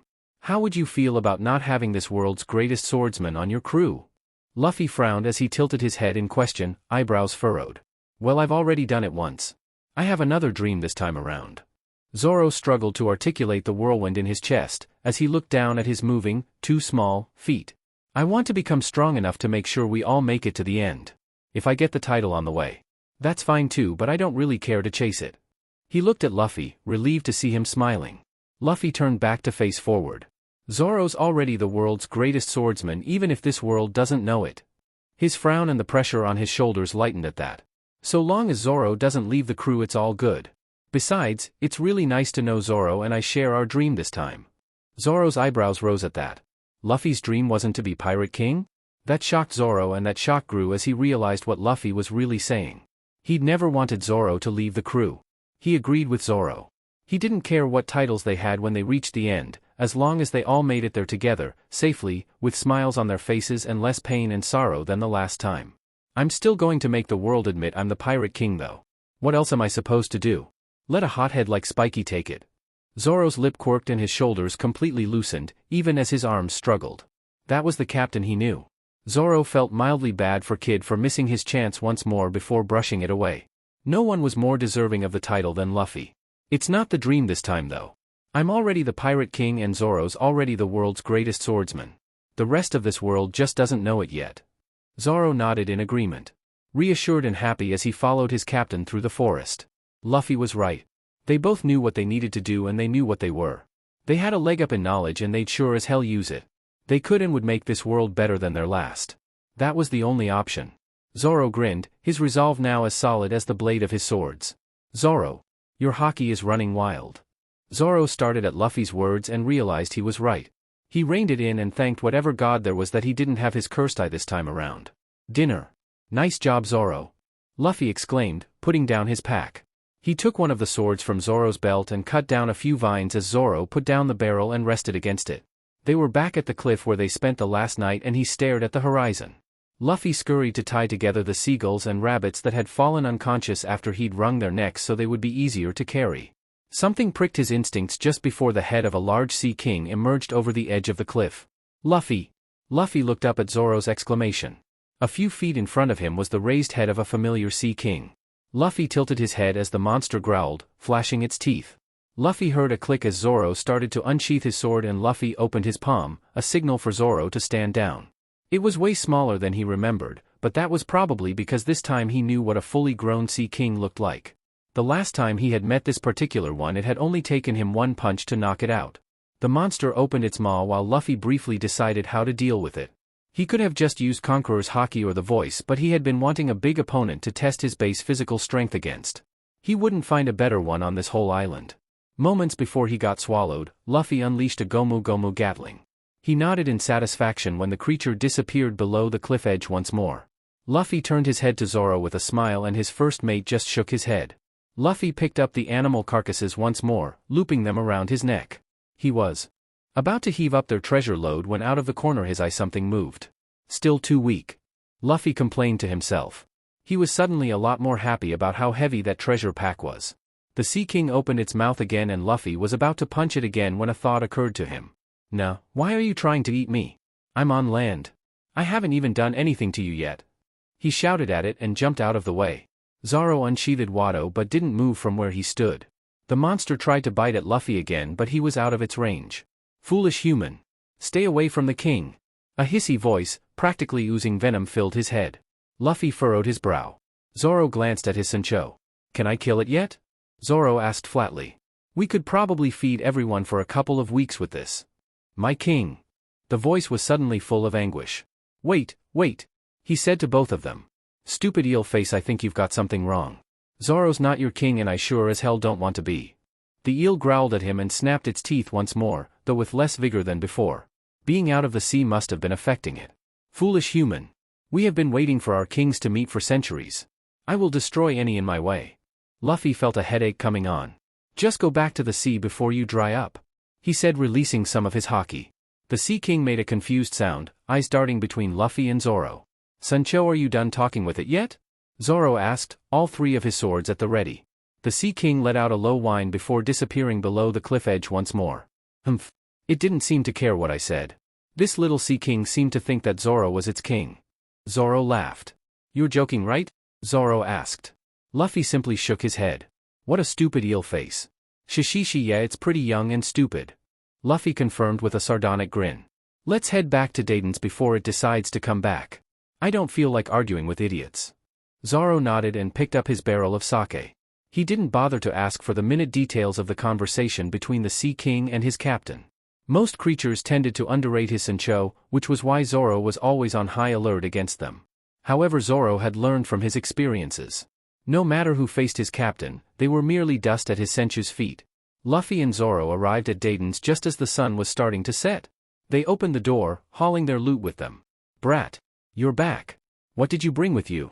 Dayton asks, eyeing the bulging backpack and barrel the two had brought inside. "And what is that other brat still doing here?" Luffy just grinned at Dayton, already forming a plot to convince Dayton to accept Zoro. Luffy set down the pack on his shoulder and took off the game hanging from Zoro's neck. "We brought back lots of treasure from Goa and something for dinner too." Dayton ignored the meat and immediately opened the pack, eyes immediately going wide at the twinkle of gold and jewels held inside. She started to take out the items in the bag one by one, laughing boisterously all the while. Mogra and Dogra started examining the items to determine the value, and after the first few items were confirmed authentic they grinned widely and nodded at their leader, even as they eyed the still mostly full backpack. "Ihihei, you did good, brat. We'll feed you well tonight," Dayton said happily as she pulled Luffy into her embrace. Luffy quickly pushed himself out of it. "Dayton, it wasn't just me. Zoro got most of the loot. It's him you should be thanking." Dayton eyed the green-haired boy still lingering near the door, his arms crossed standing before a large barrel. "Zoro, is it?" Zoro nodded. "What's that you're hiding behind you?" Dayton asked innocently, but her eyes shone with greed. "It's mine. Don't even think of touching it, old hag." Luffy wanted to bash Zoro over the head for his comment. Really, would it hurt the man to be a bit friendly once in a while? Luffy watched as Dayton's face started to grow red and hurried to mitigate the situation. "You should have seen him, Dayton. Zoro managed to steal so much gold. If I'd gone alone, I'd only have been able to get a few berries and a gold piece or two. Luffy boasted. Zoro furrowed his brow at his captain's blatant lie. When had Luffy gotten so good at tricking people? Luffy ignored that inquisitive gaze and focused on Dayton and continued to implement his plan when he saw how Dayton was eyeing the boy in question. Is that so? She asked, expression still sour at Zoro's rude behavior but eyes glinting. Yeah. I'm sure if you let him stay, he'll be happy to keep getting more for you, any Zoro? Luffy directed his gaze at his first mate, signaling with his eyes for the man to go along with him. Zoro nodded after a moment of hesitation. Sure. Just don't touch my sake, Zoro said impudently. Luffy wanted to facepalm at his first mate's stupidity. He seemed to have forgotten that his body was that of a child's. Dayton's eyes were shifting from one boy to the other, contemplating. I'm not a hotel, I'm not going to take in any old brat. Especially such an insolent one. Do you think I'd have taken you in if it weren't for your grandfather? She said eventually to Luffy. But Dayton. What if we promised to bring you a haul like this one every month? Would you let him stay then? Please. We won't even ask for any of it. Luffy begged, acting out his apparent age even as he tempted the woman with his bribe. Dayton hummed and glanced at her subordinates who were cheering and dividing the gold amongst themselves, leaving a sizable pile of golden accessories, chalices, and berries next to her as tribute. After a few minutes of thought, gold won over pride, and she nodded. Fine. But he'll have to provide for himself just like the rest of you. And if you break your promise, I'll toss the both of you out on your buttes. Luffy laughed and ran over to Zoro, showcasing a huge grin and 2 thumbs up. Thanks Dayton. I'll take Zoro to our room. Luffy dragged Zoro in the direction of the inner rooms where his and Ace's room was. Zoro followed, dragging along his barrel. Dayton opened her mouth to protest the action but Zoro glared at her and she felt a shiver run down her spine. She shut her mouth and watched the 2 boys as they disappeared from her sight. When they were gone she started to wonder why she had allowed them to leave so easily. They were just a couple of brats. She refused to acknowledge that she had been intimidated for a moment there, but she was quickly pulled out of her thoughts by Mogra who was shedding tears of delight. Garp brought us an angel this time around, he exclaimed and the others cheered enthusiastically. Dayton allowed herself to be swept up in celebration and dismissed the brats from her mind. Ace arrived to see Dayton and the crew in the middle of a large celebration. He eyed the piles of gold and berries with suspicion, before sitting down to eat dinner. Luffy and the other one came out soon after the meat had been put on the fire. Ace observed the warm reception they received and inferred that they had been the ones to bring in the treasured haul that had them celebrating. Ace glared at the 2 all through dinner. How dare they undermine and upstage him? If he allowed things to continue like this he would end up abandoned once again. So Ace ignored Luffy's attempts at conversation and tried to glare back at the quiet boy, Zolo, who, despite being older, seemed to follow Luffy like a puppy. After dinner Luffy and the other boy went outside. Ace waited a few moments before sneaking behind them, hoping to follow them and stake out his competition. He was surprised to see that they had not gone to the forest like the previous night. Instead they were standing 3 feet apart in the clearing in front of the base and circling each other by the light of the torches. Ace hid himself in the shadows of the building and watched. Zolo darted forward with incredible speed, aiming a punch at Luffy's stomach. Ace's eyes could barely follow the older boy but Luffy dodged the blow with ease. This continued for a few more exchanges, Zolo attacking and Luffy evading. Ace tried not to think about how he had been intimidated by the swordsman's glare and suppressed the admiration he felt at the kid that was smiling as he sparred with the monster. Zolo growled and Ace could barely hear him when he voiced his frustration. I hate it when you do that, the older boy said and Luffy laughed out loud. Luffy stopped bouncing around and started to retaliate. Zolo wasn't as fast to dodge but he managed to block with relative ease. Despite both boys being younger than him, Ace found himself entranced by his match. After a few dozen exchanges of blows, both boys stopped, panting. Luffy turned and seemed to stare directly at him. Ace sunk further into the shadows to avoid detection. "Na Ace, you wanna join us? We're just doing some light exercise to help dinner go down." Ace did not know how to react to this. He should not have been spotted but Zolo was looking right at him too, maybe he had misjudged his own position. He stepped out of the shadows. Light exercise? Who were these 2 trying to fool? Even though they were both children, the lust for a fight was no less than what he would see at the Gray Terminal. You don't have to be scared. We're both holding back, we won't hurt you too bad, Zolo said with a smirk that irritated Ace to no end. Humph. You're a few years too young to even try, Ace said with a snort and walked back into the base, ignoring the bright grin on Luffy's face and the others' chuckle. It wasn't until Ace was in the room staring at the ceiling as he tried to fall asleep that he realized that the Marimo's words had not been a mere boast. Luffy hadn't used his weird rubber powers and all three of the older boys' swords had stayed sheathed. Their fight had seemed plenty vicious to him. If they called that light exercise, Ace did not want to see them fighting at full strength. A few moments later he realized how strange his train of thought was and he dismissed it. They were just kids putting on a show. They did not know the hardships of the world. It was all an act.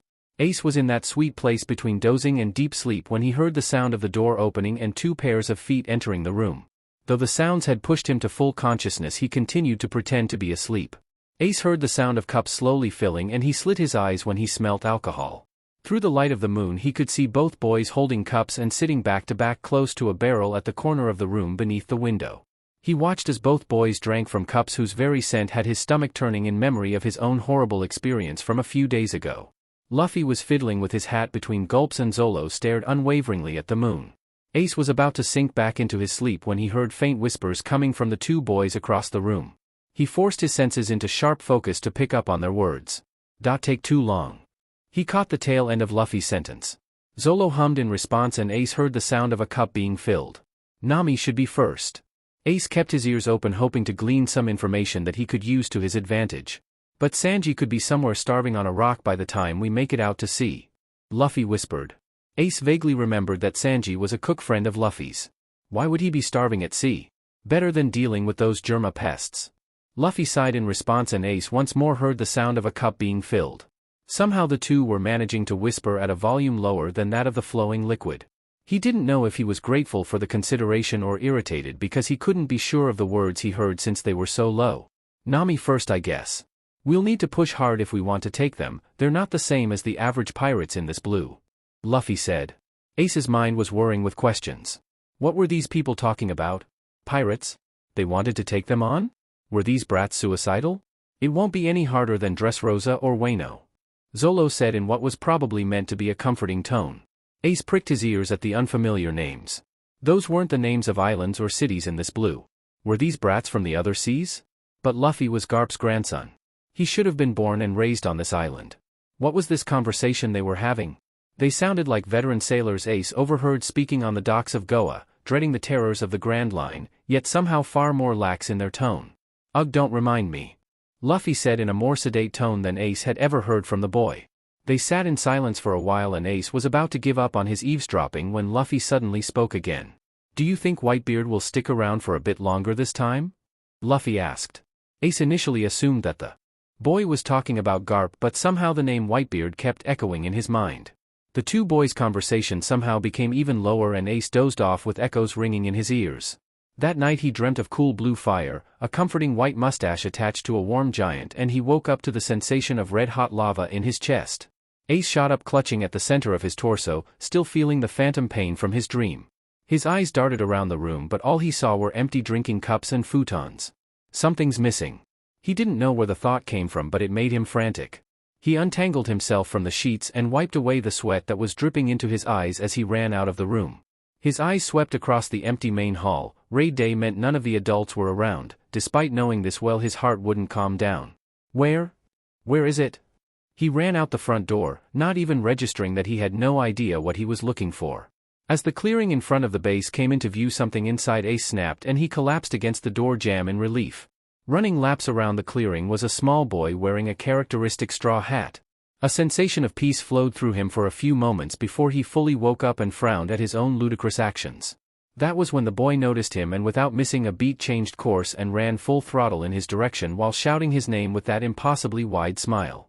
Ace stepped back instinctively but the younger boy seemed not to notice and just barreled into him, wrapping his weird rubbery arms around his torso.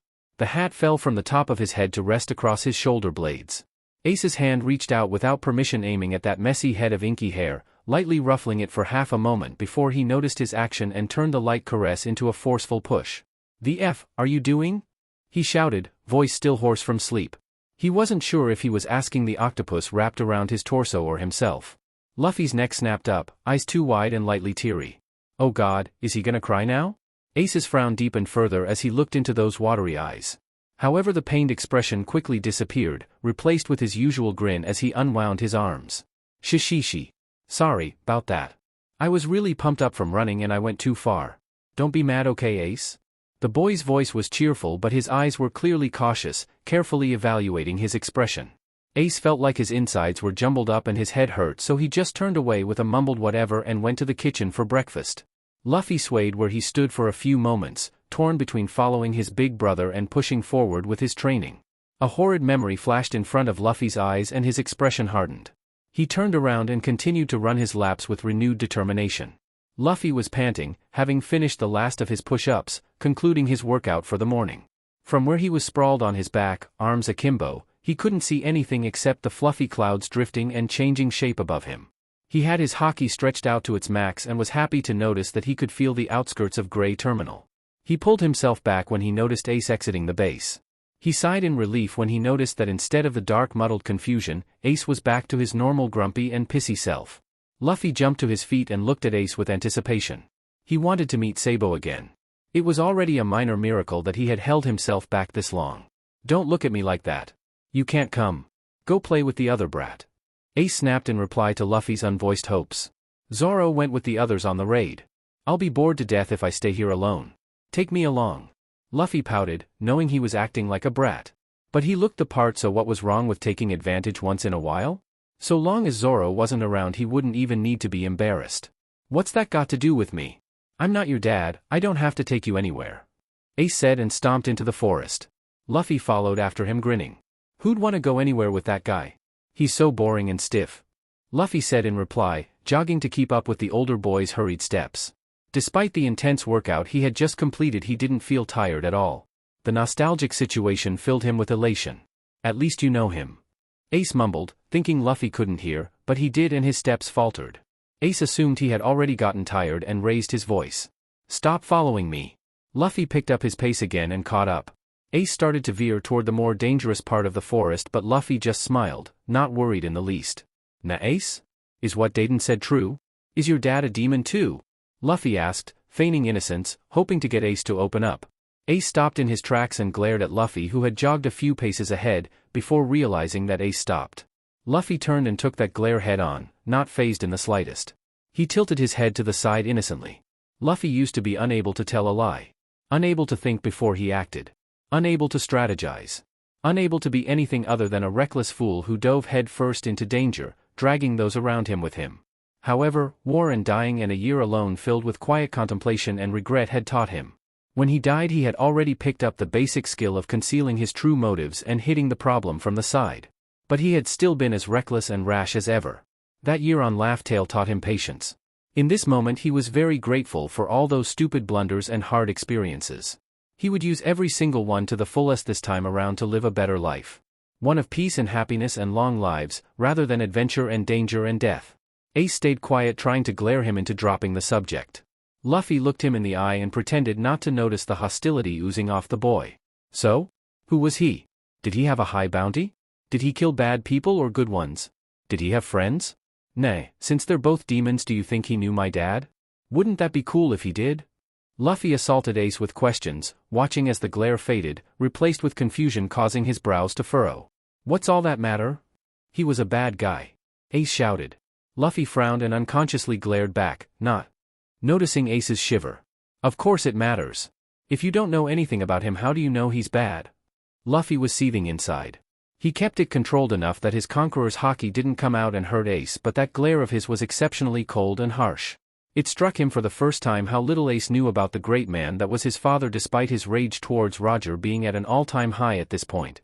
He also realized that he had never spoken to Ace about the matter when they had met again on the high seas, and he cursed his own insensitivity. What men don't talk about their problems and feelings? That sheet led his first mate to literally spill his guts from the pain. Ace scoffed and looked away, unable to take the mounting pressure anymore. He wanted to turn his back to the boy before him and walk away, but his feet were rooted to the ground. No matter how he thought about it, that cold glare was out of place on Luffy's chubby, usually smiling face. It reminded Ace of what he saw in the mirror, but it was darker. Deeper. Scary just to look at. Luffy was younger than him and lived his whole life on this island. To have that type of expression, he would have had to have lived through a harsher life than Ace himself. Ace wanted to chalk it up to his imagination, but his skin was still covered in goosebumps and, thinking about it, it wasn't the first time Luffy had given off this sort of impression. That time with Dayton flashed through his mind, and he wondered if this was how she had felt being scolded by the boy. The pressure Ace felt kept building. Despite looking away from that cold expression, his knees started to shake. Ace unclenched his jaw to say something to hopefully dispel the tension. Yet despite his surface intentions, his true thoughts came out. Who else would leave a kid to suffer the consequences for their actions? Ace said, his voice quiet and soft. Luffy wouldn't have even heard him if it weren't for the unnatural quiet in the forest around him. A part of Luffy sighed and collapsed, understanding and sympathizing, but a greater part just got more mad. He thought he was an idiot, turns out Ace was even worse than him. He's dead, isn't he? It's not like he's off on some random island with his friends, not sparing you a thought, is it? He gave you to Gramps to take care of, didn't he? It's not like he can stop people from being stupid and hurting you, he's FING dead. There's nothing anyone can do about that. At least even then, he did something for you so you could live even if he didn't. Did you ever stop to think how lucky that is? No. You don't even bother. You believe what the stupid people say instead of trying to find out for yourself. What an idiot. Luffy was panting from his outburst. He had unknowingly poured out his own frustrations, lowering his guard around his big brother and slipping. He didn't know how he managed to keep his deadly haki from exploding, but his entire body was shaking from the effort. Ace was dumbfounded. His eyes had met Luffy's once more when he started to shout at him. Luffy's pupils were so small that they seemed to have been swallowed by his irises, which had taken on a reddish hue. The air around him seemed to be buzzing like a mirage. Ace was so surprised and perplexed that he almost didn't pay attention to what Luffy was saying. When he understood, his eyes widened and he fell to his knees. He felt like his entire world had been uprooted. Luffy was right. His father was dead. It wasn't his fault he couldn't protect him. Yet Ace hadn't even tried to believe that. He looked at the grandson of the only man that had taken him in and treated him without prejudice. Was that something his father had arranged? The thought had never even crossed his mind. His heart had been so blackened that his father was nothing more than the scum of the earth in his eyes, all because he believed people who'd been nothing but foul to him. He'd never asked Garp because he had believed that he himself didn't care, but was that really the truth? Despite the fact that his world felt like it was shaking apart around him and everything felt uncertain and strange, he latched onto a particular phrase Luffy had said. He's off on some random island with his friends, not sparing you a thought. He remembered Luffy's confrontation with Dayton. Was that talking about his own father? It occurred to Ace for the first time that there could be someone with a worse situation than him. Luffy had said he was the most wanted man. That meant that people would probably treat Luffy worse than they did him if they knew. His mind brought up the image of that too wide smile and the bobbing straw hat, and rage welled up inside him. Ace felt the sudden urge to protect and crush anyone who would dare even try to do to Luffy what they had done to him. The sudden surge of powerful emotion propelled him to his feet and he walked towards the still livid boy before him, the pressure from before no longer affecting him. He looked right into those red-black eyes on his way, and when he reached Luffy he grabbed him by the shoulders and pulled him to his chest, wrapping his arms around the straw-hatted boy. Luffy froze, going stiff in his arms. Ace? That voice was still cold, but the boy's confusion was clear.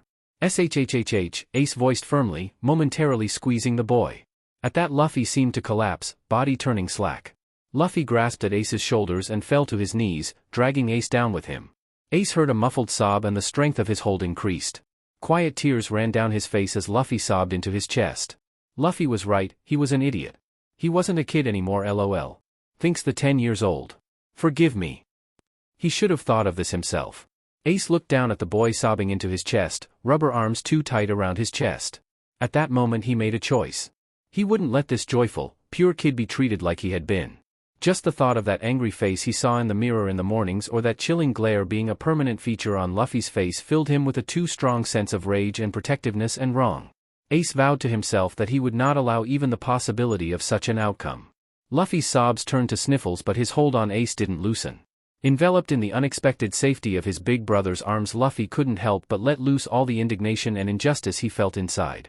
At his father and grandfather, at Ace and Sabo, at Zoro, at all the people who had died far too early.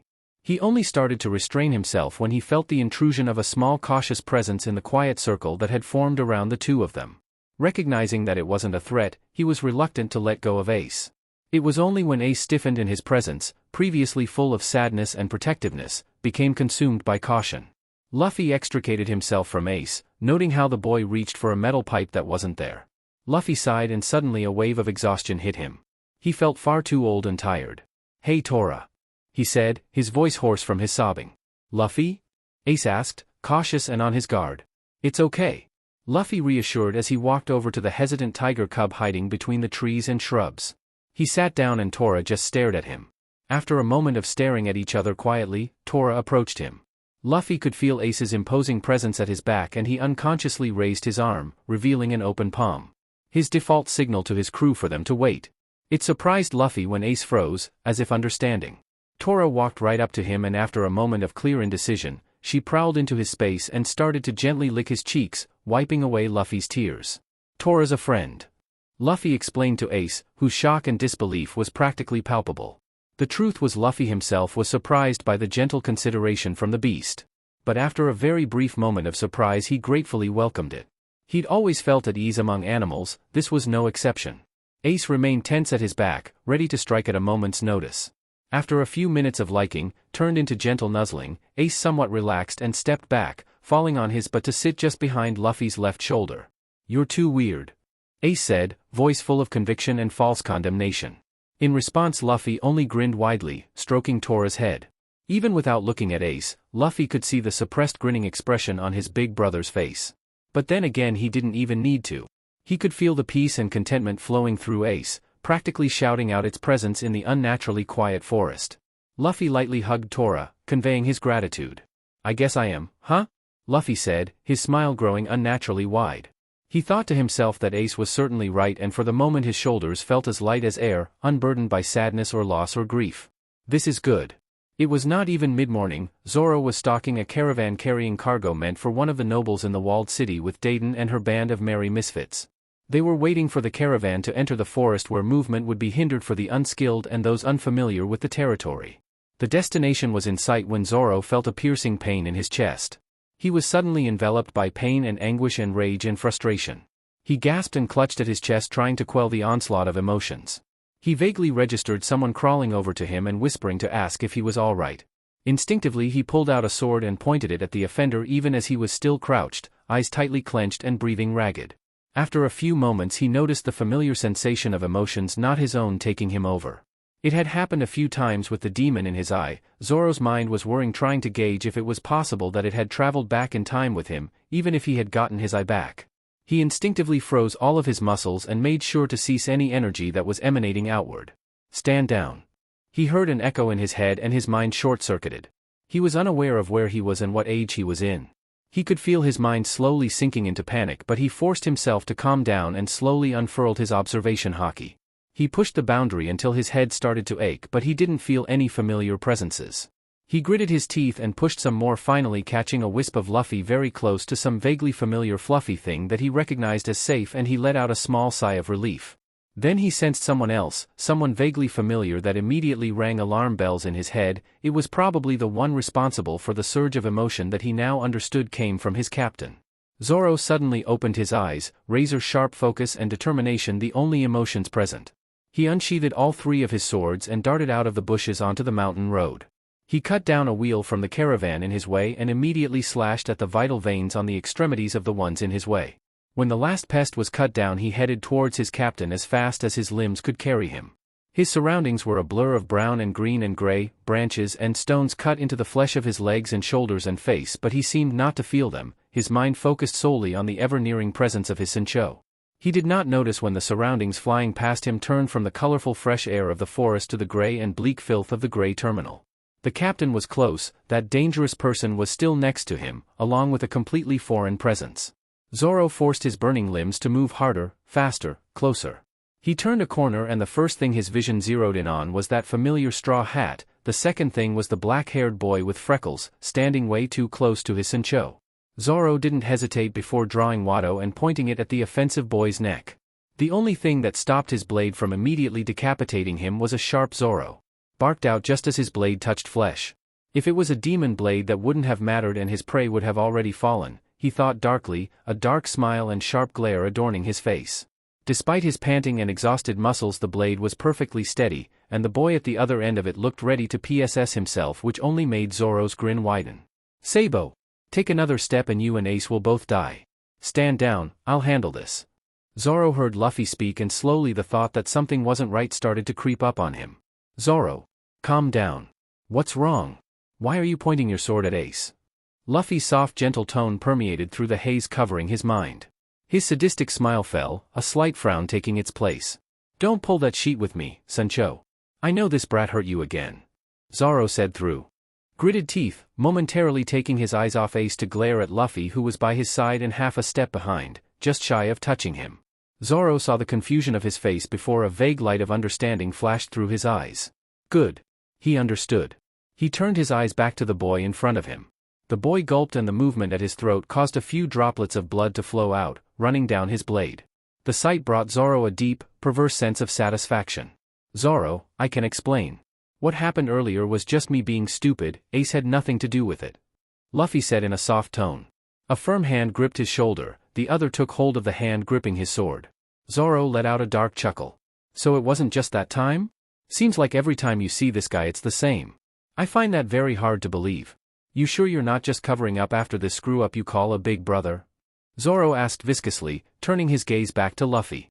He saw something so vast and dark in his eyes that for a moment Zoro thought he was going to be swallowed by a demon again, but it disappeared just as quickly as it came. Zoro. This time Luffy's voice was much firmer and the hand gripping his wrist tightened. I can explain.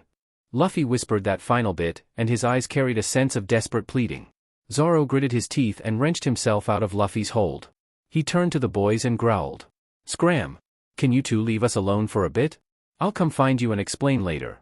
Zoro watched as Ace turned his head and humphed, stomping away, while the blonde's gaze shifted between the two of them for a few moments, especially lingering on Zoro, before going back to Luffy and nodding, then turning to chase after Ace. Zoro sat on the ground and Luffy followed soon after. Explain. Luffy was practically floating on air as he climbed over the garbage heaps towards the old treasure tree. Ace was still taciturn, but at least he wasn't driving him away anymore, so Luffy started telling him about Shanks and his dream to build the strongest crew in history and become the Pirate King. Nah, Ace, do you think you'd want to join my crew? Luffy asked as the treasure tree came in sight. He had hesitated quite a bit before voicing this question. He knew Ace wanted to be free and prove himself, so he'd probably refuse, but Luffy just wanted to keep his family together. Ace scoffed. Who'd want to join your wimpy but crew? Ace asked, but his lips quirked up as Luffy started hopping around, seemingly fuming. Though Luffy appeared indignant, he was actually delighted that he didn't receive a flat-out no. In that case, Luffy thought with a mischievous smile, better work hard to convince him early on, before he makes up his mind to go off on his own. Oi! My crew is gonna be the best in the world. Didn't you hear me? A gorgeous navigator, a brave warrior of the sea for a sniper, a prince for a chef, a world-renowned archaeologist, a cyborg shipwright, a reindeer doctor, a skeleton musician, a fish dash. Are you insane? Do people like that even exist? Ace asked, cutting off Luffy's proud tirade. Shishishi. Of course they do. Luffy stretched out his arms and grabbed onto a tree branch, hoisting himself up and spreading his arms wide. There's a huge world out there on the seas. You can find all sorts of people and places and treasures. I mean, look at me. I'm a rubber man. Bet you never would have thought something like that exists, right? Luffy exclaimed, pinching his cheeks and stretching them up to form a large extra-wide grin. Ace was looking up at him skeptically, but he didn't refute his words. That's weird as hell. A new voice said. Ace turned around with a slight smile on his face and Luffy jumped down from the tree. Yo! Sabo grinned at Ace, revealing a missing tooth, and then turned his attention towards Luffy. He eyed him from hat to toes and back up again with a raised eyebrow. You must be Luffy. I've heard about you and I really wanted to meet you. Gotta say I didn't expect that you'd be able to make it out here so soon. I'm Sabo. Nice to meet ya. Sabo said, sticking out his hand. Luffy happily shook it, his smile unnaturally large and his eyes sparkling. Yo! Wanna join my crew? Luffy asked, aiming for a double victory. If you actually find a gorgeous navigator and something as weird as a skeleton musician, I'll consider it. Sabo said with heavy and skeptic sarcasm. Yosh! Luffy was undaunted, in fact he was elated. He started jumping up and down and wrapping his limbs around his brothers. Ace tried to pull him off unsuccessfully and Sabo simply poked at the limb wrapped 3 times around his torso, curious. Ace took it for about 5 seconds before he started yelling and cursing at Luffy, calling him an octopus and a leech and much more. Luffy happily listened to the tirade for a while before giving in and letting go of his brothers, enjoying the residual warmth on his shrinking arms. Nah, Ace. You want help bringing home a big haul for Dayton? Luffy asked, ambling up to the boy trying to barter his way out of his black book. Ace's eye twitched and he opened his mouth to reply, when suddenly a glint of steel and a head of green hair interrupted him. The name was spoken full of threatening warning before he even fully comprehended the situation. Luffy reached out with his Haki and felt that the broken spirit of Zoro that had slowly started to knit together these last few days but was on the verge of shattering again, shaking as if it was standing in an earthquake. Zoro was in a fragile state. As much as Luffy hated to think about and admit it, it was fact. When he first saw his first mate again, the reason he did not recognize him immediately was because that familiar unyielding iron spirit was more like a tattered sail. When Luffy saw that after a day spent together and really processing that they were both here and alive, Zoro's will had started to recover at a rapid pace, and even Luffy had felt some part of him that still felt like a ghost solidify and root down. So Luffy had turned a blind eye to it, not wanting to risk talking about it in case that progress slowed or even worse reverted. He now realized that that was a mistake. Zoro was indeed more solid, but he was brittle. Luffy could tell that one wrong move now would be disastrous. Zoro might not still have a demon inside him or in his swords, but the cursed mark was still on his soul. So when Luffy glimpsed Sabo trying to creep behind Zoro with his metal pipe, he did not hesitate to expose him and demand that he stop. The hesitation and fear in Sabo's eyes was obvious, but the boy believed him and halted where he stood, but he didn't put down his pipe. Luffy internally let out a sigh and started to work damage control. Ace and Sabo would probably push him away again, but that would be a problem for later. Zoro calling Ace a screw-up nearly made him lash out. But Luffy still vividly remembered how he had felt after Ace's sacrifice and how his crew had been after his own. The memories and emotions almost made that deep and dark part of him that he never wanted to think of or feel overflow to the surface. He pushed it down and chastised Zoro, but as he did he contemplated his first mate's words. Zoro was harsh, but his sight was unbelievably clear. Even if his words killed you, that didn't necessarily mean he was wrong. That sacrifice was instinctive and it had his whole heart behind it in that moment. Afterwards, in the quiet isolation of Laugh Tale, when the broken and devastated faces of his crew would resurface in his mind, he would sink into contemplation, wondering if there was a better choice. One where no one died. One where no one would lose their minds to grief, cry themselves to sleep, or wake up in nightmares. Luffy didn't regret taking that blow for Zoro, but he did regret dying. He had never thought that made him a screw-up, but at the same time he couldn't deny his first mate's harsh words. He was their DMN captain, the FING Pirate King. He had already done so many impossible things. He couldn't in good conscience convince himself that there was no other choice. It's just that after a full year thinking about it, the only answer he had was that he was too weak. He needed to be strong enough that nothing could kill him. Then he would be able to stand between his nakama and danger without reservation. Maybe if he had asked Robin, she could have come up with a better answer, but that hadn't been possible, and it still wasn't, it wouldn't be for a long time. Luffy suddenly felt exhausted deep down to the marrow of his rubber bones. Zoro caught it and temporarily stood down before chasing away his brothers. Luffy expended the last of his energy to shoo them away a bit more softly and tell them he'd find them again. Explain. Zoro demanded as soon as they were both seated. Luffy sighed. You don't happen to have a gourd with you, do you? I could use a drink. Zoro's eyes narrowed. He examined Luffy closely at the request. Luffy had never drank so often before, maybe he missed it since he had been dead for a year, but somehow Zoro doubted that. The fact that Luffy felt the need to drink made the rage thrumming in Zoro go up a notch, but he looked closely and saw the slight slump of his captain's shoulders and the exhaustion in his eyes before forcing his own tense shoulders and seething anger to calm. I was going to get one the next time we went raiding. Zoro replied with a shrug. Luffy sighed and his shoulders slumped a bit further, then he opened his mouth to speak. As much as he wanted to hear what he had to say, Zoro could use a drink himself and Sancho seemed like he really needed it. So he disappeared before Luffy could speak. He ran for a minute or so, knocked out a decrepit bum and rummaged through rubble for a bit until he came out with 2 of the 5 bottles the bum had been hoarding. Zoro considerately hid the stash once more and then returned to the large tree where his captain was waiting. Luffy had climbed the tree and was sitting with his back to the trunk, arms behind his head staring at the horizon with a sad look on his face. Zoro struggled to climb up to join him.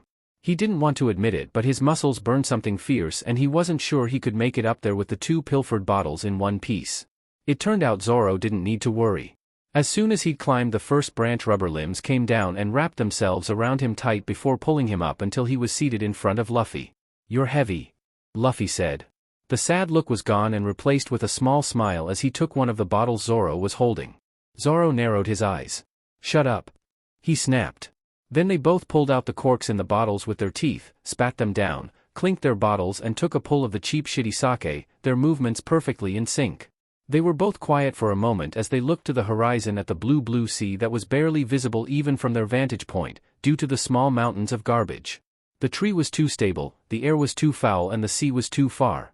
Zoro desperately wished they were back in the crow's nest of the sunny looking up at the stars instead of in this hellhole, having to wait knows how long to reunite with their nakama. He knew even without looking that Luffy was wishing the same. They took a few more pulls from their bottles. "You okay?" Zoro broke the silence first. The answer was his foremost concern. "Honestly, Zoro? I don't think I've been okay since I died." Zoro sked in a breath through his teeth. He really didn't want to remember that scene or any of what followed.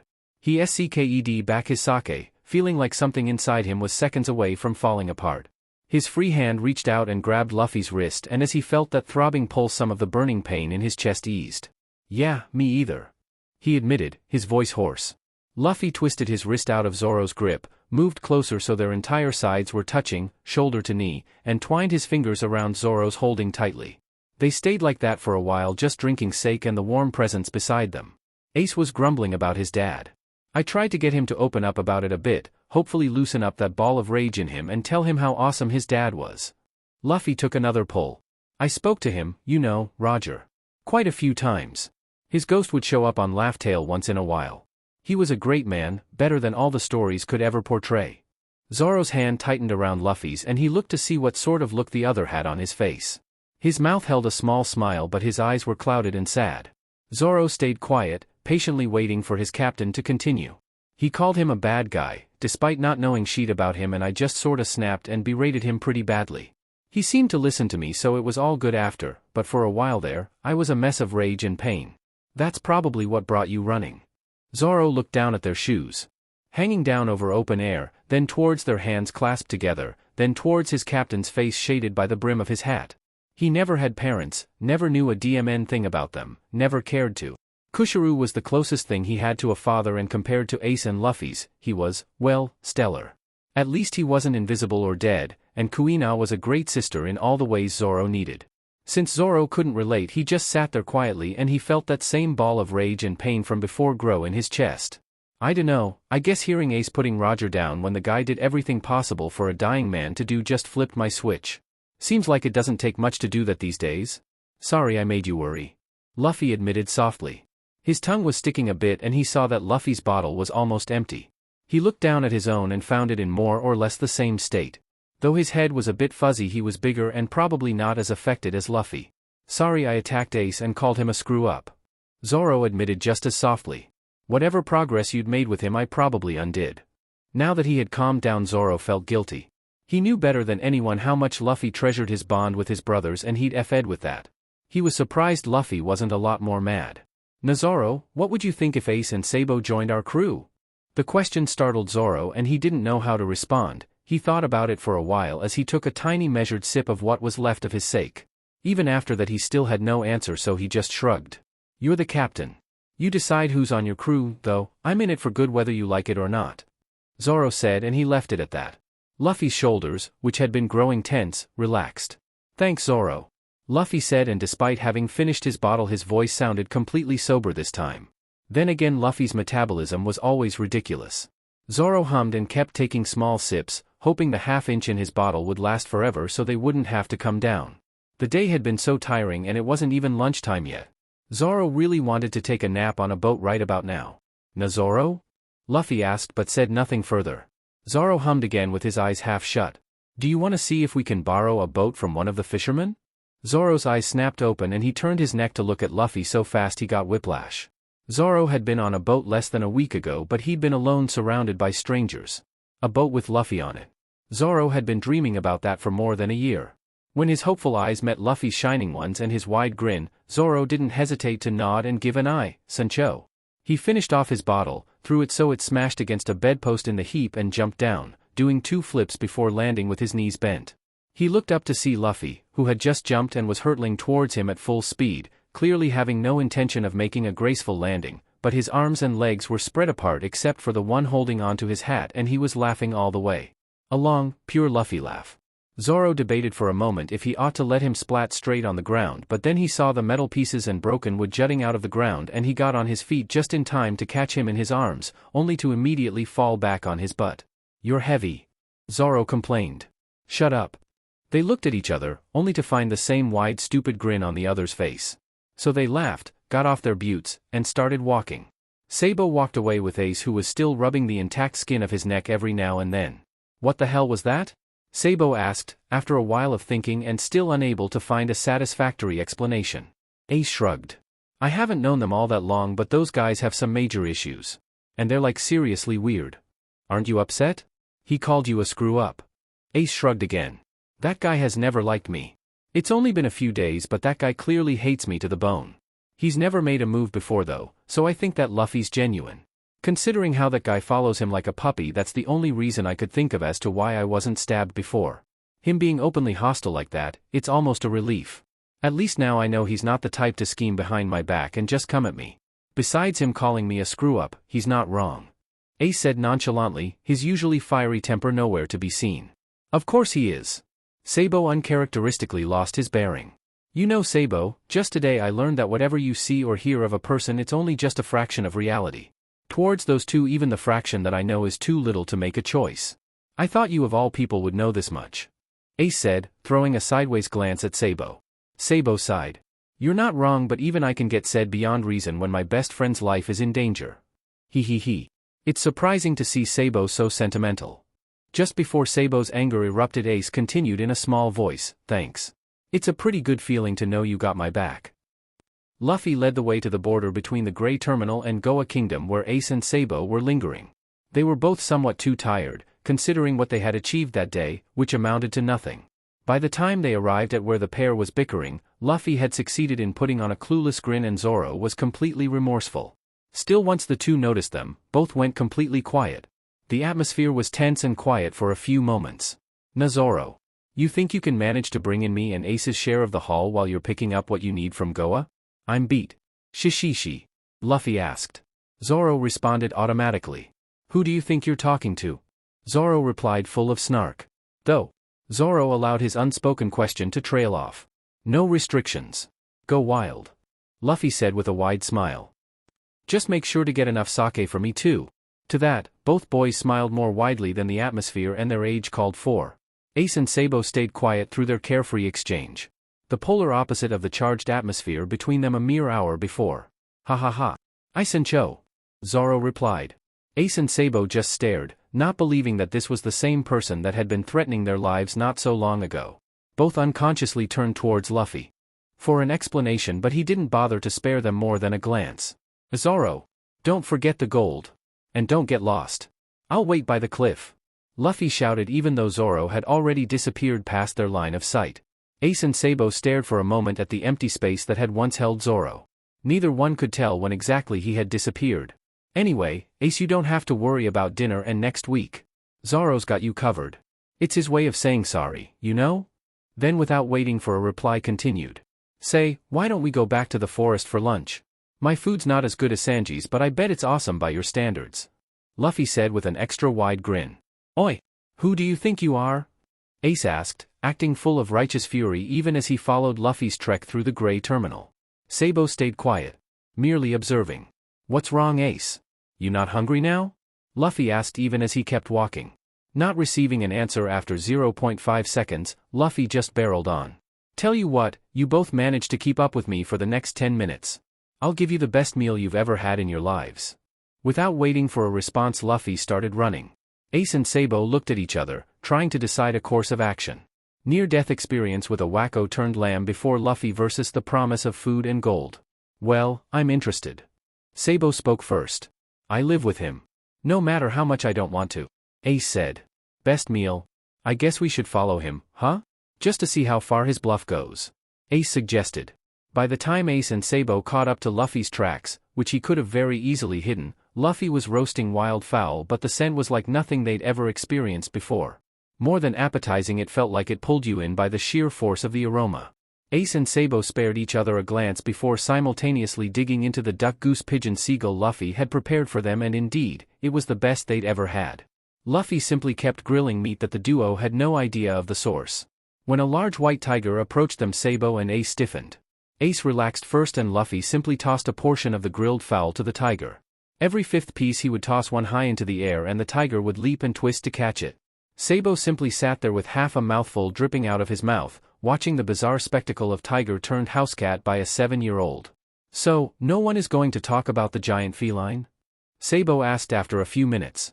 She's one of Luffy's friends. If you want sanity, you don't ask about Luffy's friends. Ace responded. Luffy had not reacted to this past turning the meat above the fire. Shishishi. You don't even know the half of it. Luffy mumbled darkly under his breath as he grilled enough for himself and Zoro too since the other three were being fed. What was that? Sabo asked. Luffy hummed and looked up, eyes full of innocent query. Ace shrugged and kept stuffing his face but Sabo momentarily put his food down. What about your other friend? With the sword?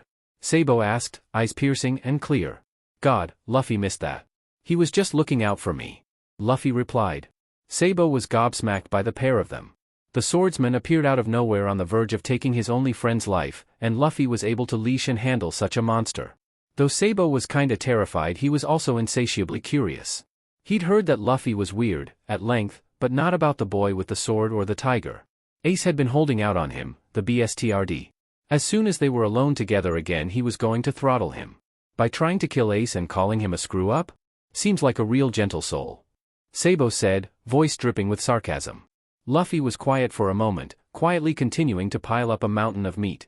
Though Sabo had discussed the matter with Ace, it didn't mean he would let the other party off without an explanation. We've got a few issues we're dealing with. Besides, Ace ain't even bothered. Ace glared at Luffy's words, but when he opened his mouth all he did was ask for more meat. Luffy smiled at Sabo and gave him a fresh piece of meat as consolation. Sabo batted it away and Tora snapped it up, swallowing it in one gulp and licking her lips before she went back to pacing by the meat pile. Has it been a week or 10 years? I can't even tell anymore. They're so bats hit I just got used to it at some point. Ace mumbled looking at Luffy with narrowed eyes. Sabo snapped, not even looking at him. That green-haired BSTRD insulted you. You almost died. Sabo shouted at Ace again. Ace just shrugged. Dayton's done worse. Sabo opened his mouth to speak again but Ace shoved the remainder of his meat into his mouth, telling him without words to just drop it. Truthfully, Ace agreed with Sabo in his mind but somehow he could not get angry. He thought of the whimpers and yells he'd heard in the middle of the night when one of them had nightmares and how afterwards they sat beneath the window back to back whispering to each other and drinking. It had happened to Luffy every night so far too. Ace didn't know what their nightmares were about and he didn't know what they talked about save a few words here or there. Ace also didn't know why he thought that mattered at all. He had almost said himself when he heard Luffy yell. What frightened him more was that he heard Luffy shout before he felt the sword or saw the man. Luffy had looked out for him, got angry at his friend for someone he hadn't known a week. Ace not getting angry and shutting Sabo's mouth was payback. That's all it was. Yes. Right. Tora. That's for me and Zoro. Get your own. You said you liked it raw anyway. Behave in Zoro and I will train you tonight. Luffy's wild shout and flailing interrupted the tense awkward atmosphere between Sabo and Ace. Both watched as the tiger's tail and head dipped low, butted Luffy's head and walked back into the forest with a whimper. Honestly. Children are so troublesome. Luffy said, taking off his hat to brush off the fallen fur. Then his eyes strayed to the meat and he started to drool. He shook his head and looked away only to look back and repeat the process. Ace and Sabo looked at each other. A 7-year-old saying children are troublesome and not a minute later acting the same way himself. The two started to violently shake with suppressed laughter and when Luffy glared at them they just laughed outright. Next to the aromatic pile of meat, Luffy glanced at his laughing brothers with a wide grin of his own, then he inhaled. Zoro, I swear on the sunny if you got lost again I'll use your swords as skewers? He shouted into the wind as his stomach gave out a loud growl. Not even 2 minutes later, said swordsman appeared, a backpack close to bursting on his back and a barrel of what was presumably sake being carried at his front. As if I could get lost. Sancho, when did you get this good at cooking? I could have sworn I'd find Sanji at the source. Zoro said nonchalantly, nodding casually at Ace and Sabo as he unloaded his haul. Shishishi. I just watch and learn. Pretty good, don't you think? Luffy replied, passing a portion of the meat to Zoro even as he himself stuffed his face. Zoro simply hummed noncommittally. Nonetheless, he ate earnestly while emptying out more than half the backpack into 2 piles. For you and Sabo. Zoro said after the majority of the backpack had been emptied. Sorry about before. He said, not looking at them directly. Faced with an apology and a small mountain of gold that would normally take them months to obtain, the grudges mostly disappeared from both boys' hearts. Without giving them time to offer gratitude, Zoro spoke again. There isn't much left for us. You better get a dinner good enough to avoid Dayton's wrath. Shishishi, you've worked hard. Poor Zoro. Leave it to me. We still have to train Tora tonight so you can rest until then. Leave the rest to me. Dayton definitely won't be able to complain. After finishing the meal, Sabo parted ways with them and the rest made their way to the mountain, Luffy carrying the heavy load while Zoro trailed behind him and Ace.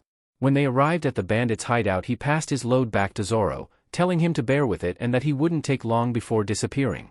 Zoro stood there being lectured by Dayton for the measly haul, even as Ace got praised for his achievements without complaint. Meanwhile Ace, while feeling happy to have one-upped the newcomer and receiving Dayton's praise, it was still only a shallow feeling. After all, it was the other person's hard work and skill that was being praised. As Ace was trapped between these feelings of gratitude and stubborn pride and reputation, Luffy showed up once more, panting hard with a certain bar owner trailing behind him. Together they brought 3 barrels of sake and a large amount of baked goods. Naturally, Dayton's mood turned sunny in an instant. Scolding and praising these two matters were quickly forgotten. The entire group of bandits genially served Makino, who mostly kept her eye on Luffy, who was happily stuffing himself on the wild boar he had caught. After about an hour interacting with the lot, seeing that Luffy had 2 others in his generation and that he wasn't suffering in the least, Makino finally set her heart at ease and promised to visit weekly. To this the bandits naturally rejoiced. A tavern owner regularly visiting can only mean more sake, and to this all will accept with open arms, some even going as far as treating Luffy as a little uncle. And so the evening meal quickly passed. Luffy sent Makino off, accompanied by Zoro, while Ace continued to enjoy the warm and joyful atmosphere at the base. A while later he walked out of the hut only to find Luffy and Zoro accompanying Tora. They were consistently yelling, left, right, above, as they consistently struck at the tiger. Tora was panting, but the atmosphere between the two of them was entirely that of children playing, though they were breathing heavily themselves. Ace told himself over and over that he wasn't jealous of their camaraderie and skill and simply walked inside to sleep. After about half an hour the other joined him. As soon as touching the pillow, Luffy and Zoro slept, but Ace, who had a somewhat emotional day, was nowhere near as tired as these two who were physically and emotionally beyond the limits of their young bodies. And so Ace tossed and he turned, and when those two mumbled and yelled in their sleep he was all too aware. When Luffy sneaked his way into his futon he pretended to be asleep, and when Zoro similarly joined the puppy pile, holding on to Luffy as if he was an anchor, Ace wanted to protest.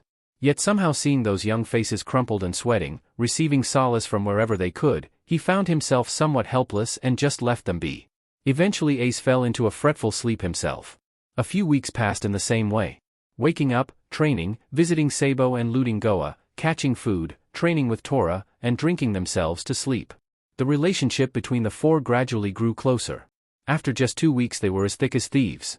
Cooperating to annoy Dayton until she was red in the face from cursing, then placating her with sake so she couldn't stay mad. After 3 weeks they had built themselves a treehouse that they called their secret base.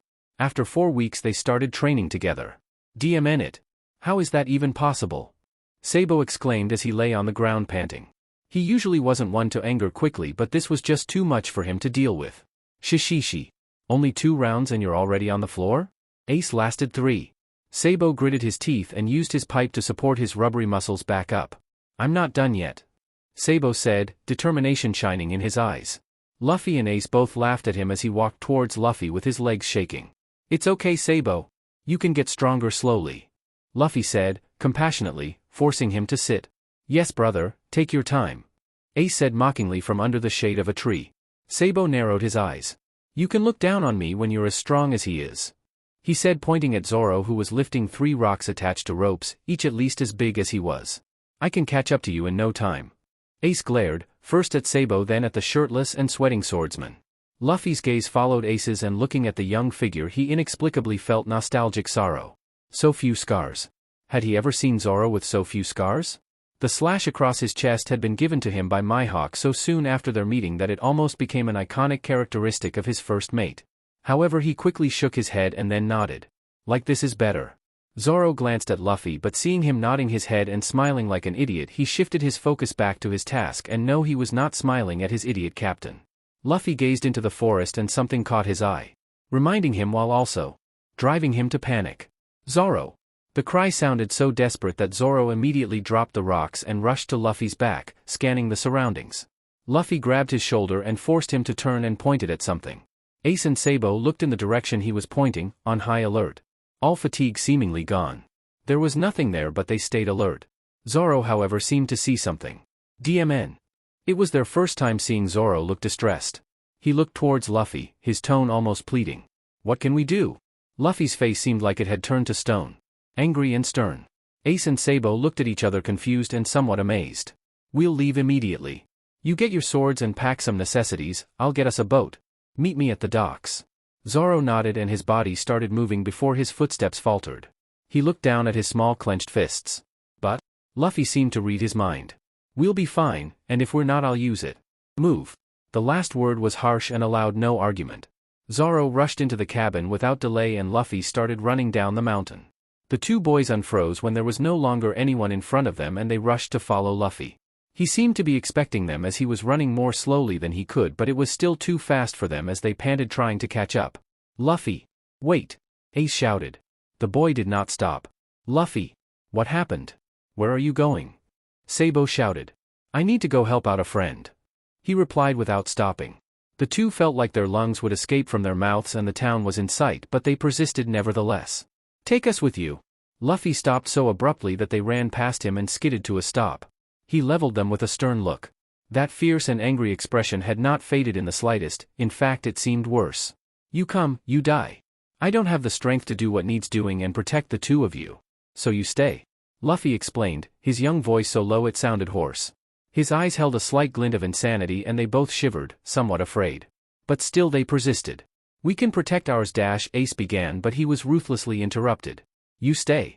The air almost shook and his eyes slightly changed color. Ace thought this atmosphere seemed familiar and before he could ask or argue further, Luffy started running again without so much as a backward glance. They tried to follow but they were rooted to the spot, unable to move. They looked at each other in confusion. A minute or so later Zoro ran down and slowed his pace a bit so he was no longer a green blur when he reached them. You two should go back. His face and tone were both ice cold and he had disappeared before the two realized he had spoken or that they could move again. They looked at each other helplessly. Like I said. Bats hit. Ace said trying to lighten the oppressive mood. Sabo nodded and gave a slight forced smile. But both had worry hidden in their eyes. I need a drink. Ace said absent-mindedly as if by reflex. Do you think they'll notice if we take some of their stash? Sabo said mischievously. Ace's eyes flashed. It'll be fine. We'll just bring them more. So the two laboriously trekked up the mountain again, collapsed on the floor of the boys' room, drank maybe a cup and a half and passed out in a restless sleep before noon. At the docks. Zoro walked soundlessly towards Luffy, who was talking to a middle-aged fisherman. You get us a boat? He asked, startling the fisherman. When he turned around and saw another child holding 3 swords his expression became even more hesitant and reluctant. Luffy. The unusually, by the fisherman's standards, serious Luffy didn't let him say another word. Uncle, we really need it. I'll bring it back in less than a week. He said, shoving a bag of gold coins in his hands, grabbed Zoro and jumped straight into the little rowboat. He untied it in a fluid motion and kicked off the dock before the fisherman could even register what was going on. Thanks, Uncle. He shouted and waved, showing his first smile since Luffy had found him 5 minutes ago. He smiled and waved back, then opened the heavy little pouch and his eyes widened at the amount of gold. His eyes almost bugged out of his head before he quickly hid the pouch in his clothes and rushed home. Zoro was smoothly and swiftly rowing the boat, voicing no complaint and showing no signs of fatigue, despite the harsh training he was just doing previously and his small body. Luffy kept his eye on the island which was growing smaller and smaller. When it was almost out of sight he gestured for Zoro to stop. Little Sea King, come out. His voice was low but stern, causing ripples in the water. Nothing else happened. I know you're there. Come out. Now. Or I will get very angry. The water rippled again, splashing against their boat. Then from the direction of the island a baby Sea King rushed out of the water, mouth open and very close to the two boys, as if to intimidate them. Neither one flinched. Just a little anchovy in their eyes. What's there to be scared of? Take us to the island that smells like oranges. At your fastest speed. If you don't make it today I'll kill you and eat you for dinner. Luffy threatened. Truthfully he didn't want to speak to it like this, but this child thought it was above all and only this manner would make it obey. The Sea King growled and snapped its teeth on the air in front of Luffy. It seems you've forgotten me in this short month. Should I remind you? He asked coyly, rolling his shoulder and balling his fist. The little Sea King shrunk back and reluctantly but gently took the rope Luffy was offering with a glare. A moment later they shot through the sea like an arrow. Luffy let his hat fall to his nape and he inhaled the sea spray, allowing it to gradually soak his hair and calming him down. He looked to his right and saw that Zoro was already asleep, recovering his energy for the fight to come. Let them come, Luffy thought to himself. Let's see if they dare make trouble again after I'm done with them. A trace of murderous intent flashed in his eyes before disappearing without a trace. Luffy's face going back to that of an innocent young boy. In less than 2 hours they had arrived at their destination and Luffy sent off the Sea King. There were no strange ships on the shore and the townspeople seemed to be normally carrying on with their lives. Both boys showed subtle signs of relief. They weren't too late. They wandered the streets for a while before Luffy caught a glimpse of a familiar figure. Mr. Pinwheel! Mr. Pinwheel! Luffy shouted happily. Some villagers looked his way and upon seeing two kids just shook their heads with a smile and carried on. Luffy bolted towards him and Zoro followed at a more sedate pace, a corner of his lips slightly raised. Mr. Pinwheel! Take us to get mekons. We want mekons. The freshest bestest mekons. Luffy demanded, taking full advantage of his little child body to get what he wants. The mayor looked down at the little boy that barely reached his hips and then at the boy who had just walked up behind him, carrying 3 swords. He raised an eyebrow and was just about to ask when Zoro opened his mouth. Mekons. Please. The mayor shook his head helplessly, making the pinwheel on his hat spin. Just a couple of kids, the swords were probably fakes for playing. He started walking towards Belmir's, the 2 boys obediently and eagerly following him. Where are your parents? The mayor asked. We don't got any. Luffy said, still smiling widely as he looked all around. The mayor furrowed his brows. Then how did you get here? Boat. No merchant ships have passed by here in a while. It was a rowing boat. Zoro is strong. The boy was clearly replying to him in an absent-minded manner, still looking all around with wide eyes. The other boy hadn't said another word after asking for mekons but was similarly scanning the surroundings. The mayor's eyes narrowed. Something about these children was very strange. There wasn't a trace of the wide-eyed wonder and curiosity a child should have at a new place. It was more like they were specifically looking for something. They had just arrived at the outskirts of Belmir's plot when the mayor noticed that the boys had both disappeared and he wasn't quite sure when. He furrowed his brows and narrowed his eyes once more. He doubled back and carefully scanned the surroundings. After walking for about 2 or 3 minutes he saw the edge of a straw hat sticking out from behind a mekon tree. Were they going to steal the goods? Just as his mind started to run wild he heard the familiar voice of a child arguing with them. He wanted to interfere but though he couldn't hear the words he heard the tone and the ferocity of it, so he just continued to amble over to Belmir's. Luffy and Zoro simultaneously sensed a familiar presence in the vicinity. They looked to each other and soundlessly parted from the mayor, into a field fenced by a tall bushy plant. They waited until the mayor was out of sight before running towards that familiar presence. They ran for about 5 minutes before they reached the outskirts of the mekon's field. There they saw a little girl crouched beneath a tree mumbling over a book, eyebrows furrowed, seemingly confused. They looked at each other from the corner of their eyes, then back at the crouching girl. Nami. They both said. The name was spoken at a volume softer than the wind but the girl looked up in their direction anyway. She quickly stood up and hid her book behind her back. She was smiling widely and insincerely. Are you tourists? Lost? She asked in a gentle tone, taking a step towards them. They both walked towards her until there was only a foot or two between them. We're something like tourists. Nami's smile grew wider and this time it seemed somewhat genuine. We'd like a map of the island. Can you help us? Luffy asked. At this Nami lifted her chin and humped pridefully. You're in luck. I'm the best mapmaker on the island, even the mayor says so. But I'm expensive. 2 gold coins for a map of the island. She said it looking down her nose at them. Luffy readily took out a bag of gold coins. I'll give you 2 for the map and the rest of the coins is to help us get back home to Windmill Village. It's to the northeast but we don't know how to navigate. Think you can help us? We just found this place by luck, if you can't help us we'll find someone else. Luffy said. Nami took the pouch from his hands finding it full of gold coins. This was enough to have Belmir and Nojiko eat feasts and buy new clothes for quite some time and if she could travel she could make more maps and make more money. These kids were asking to be taken advantage of. But she forced herself to be calm. Are you rich kids? You just wasting your money? Nami asked. Humph. I don't need you people's charity. She said full of pride as she shoved the money pouch back to Luffy, though her eyes clearly showed her reluctance. We're not do-gooders. Zoro spoke for the first time. Nami turned to him, eyes somewhat hopeful but hesitant. We're pirates. At this what little trust and friendliness they had built up completely disappeared. Nami immediately put her guard up. Humph, I don't need to do business with dirty people like you. Leave this island. We don't need your lot. And we'll leave after a bit if you really don't want us. We'll be staying at the inn by the port. This is for the map.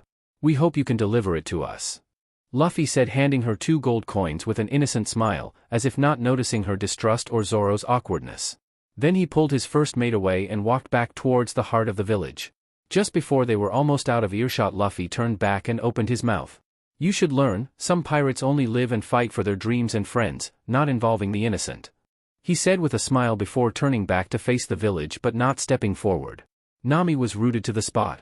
She was angry that this child was already indoctrinated by criminal ways but also enchanted by his innocent smile and his lilting tone. When he turned his back to her after speaking, her chest felt pained and she rubbed it, thinking she needed to visit a doctor. In the same manner, some Marines care nothing about friends, or innocence and laws. And then they both disappeared. Nami was stunned for a solid minute before she started stomping towards their cabin, fuming. "Just wait till I tell Belmir about this. She'll deal with you nice and good. Just you wait." Okay, sadly the chapter is over. And if you enjoyed the video, just leave a like and subscribe with post notification, so when the next chapter is ready, you will be notified. Okay, see you in the next video. Bye.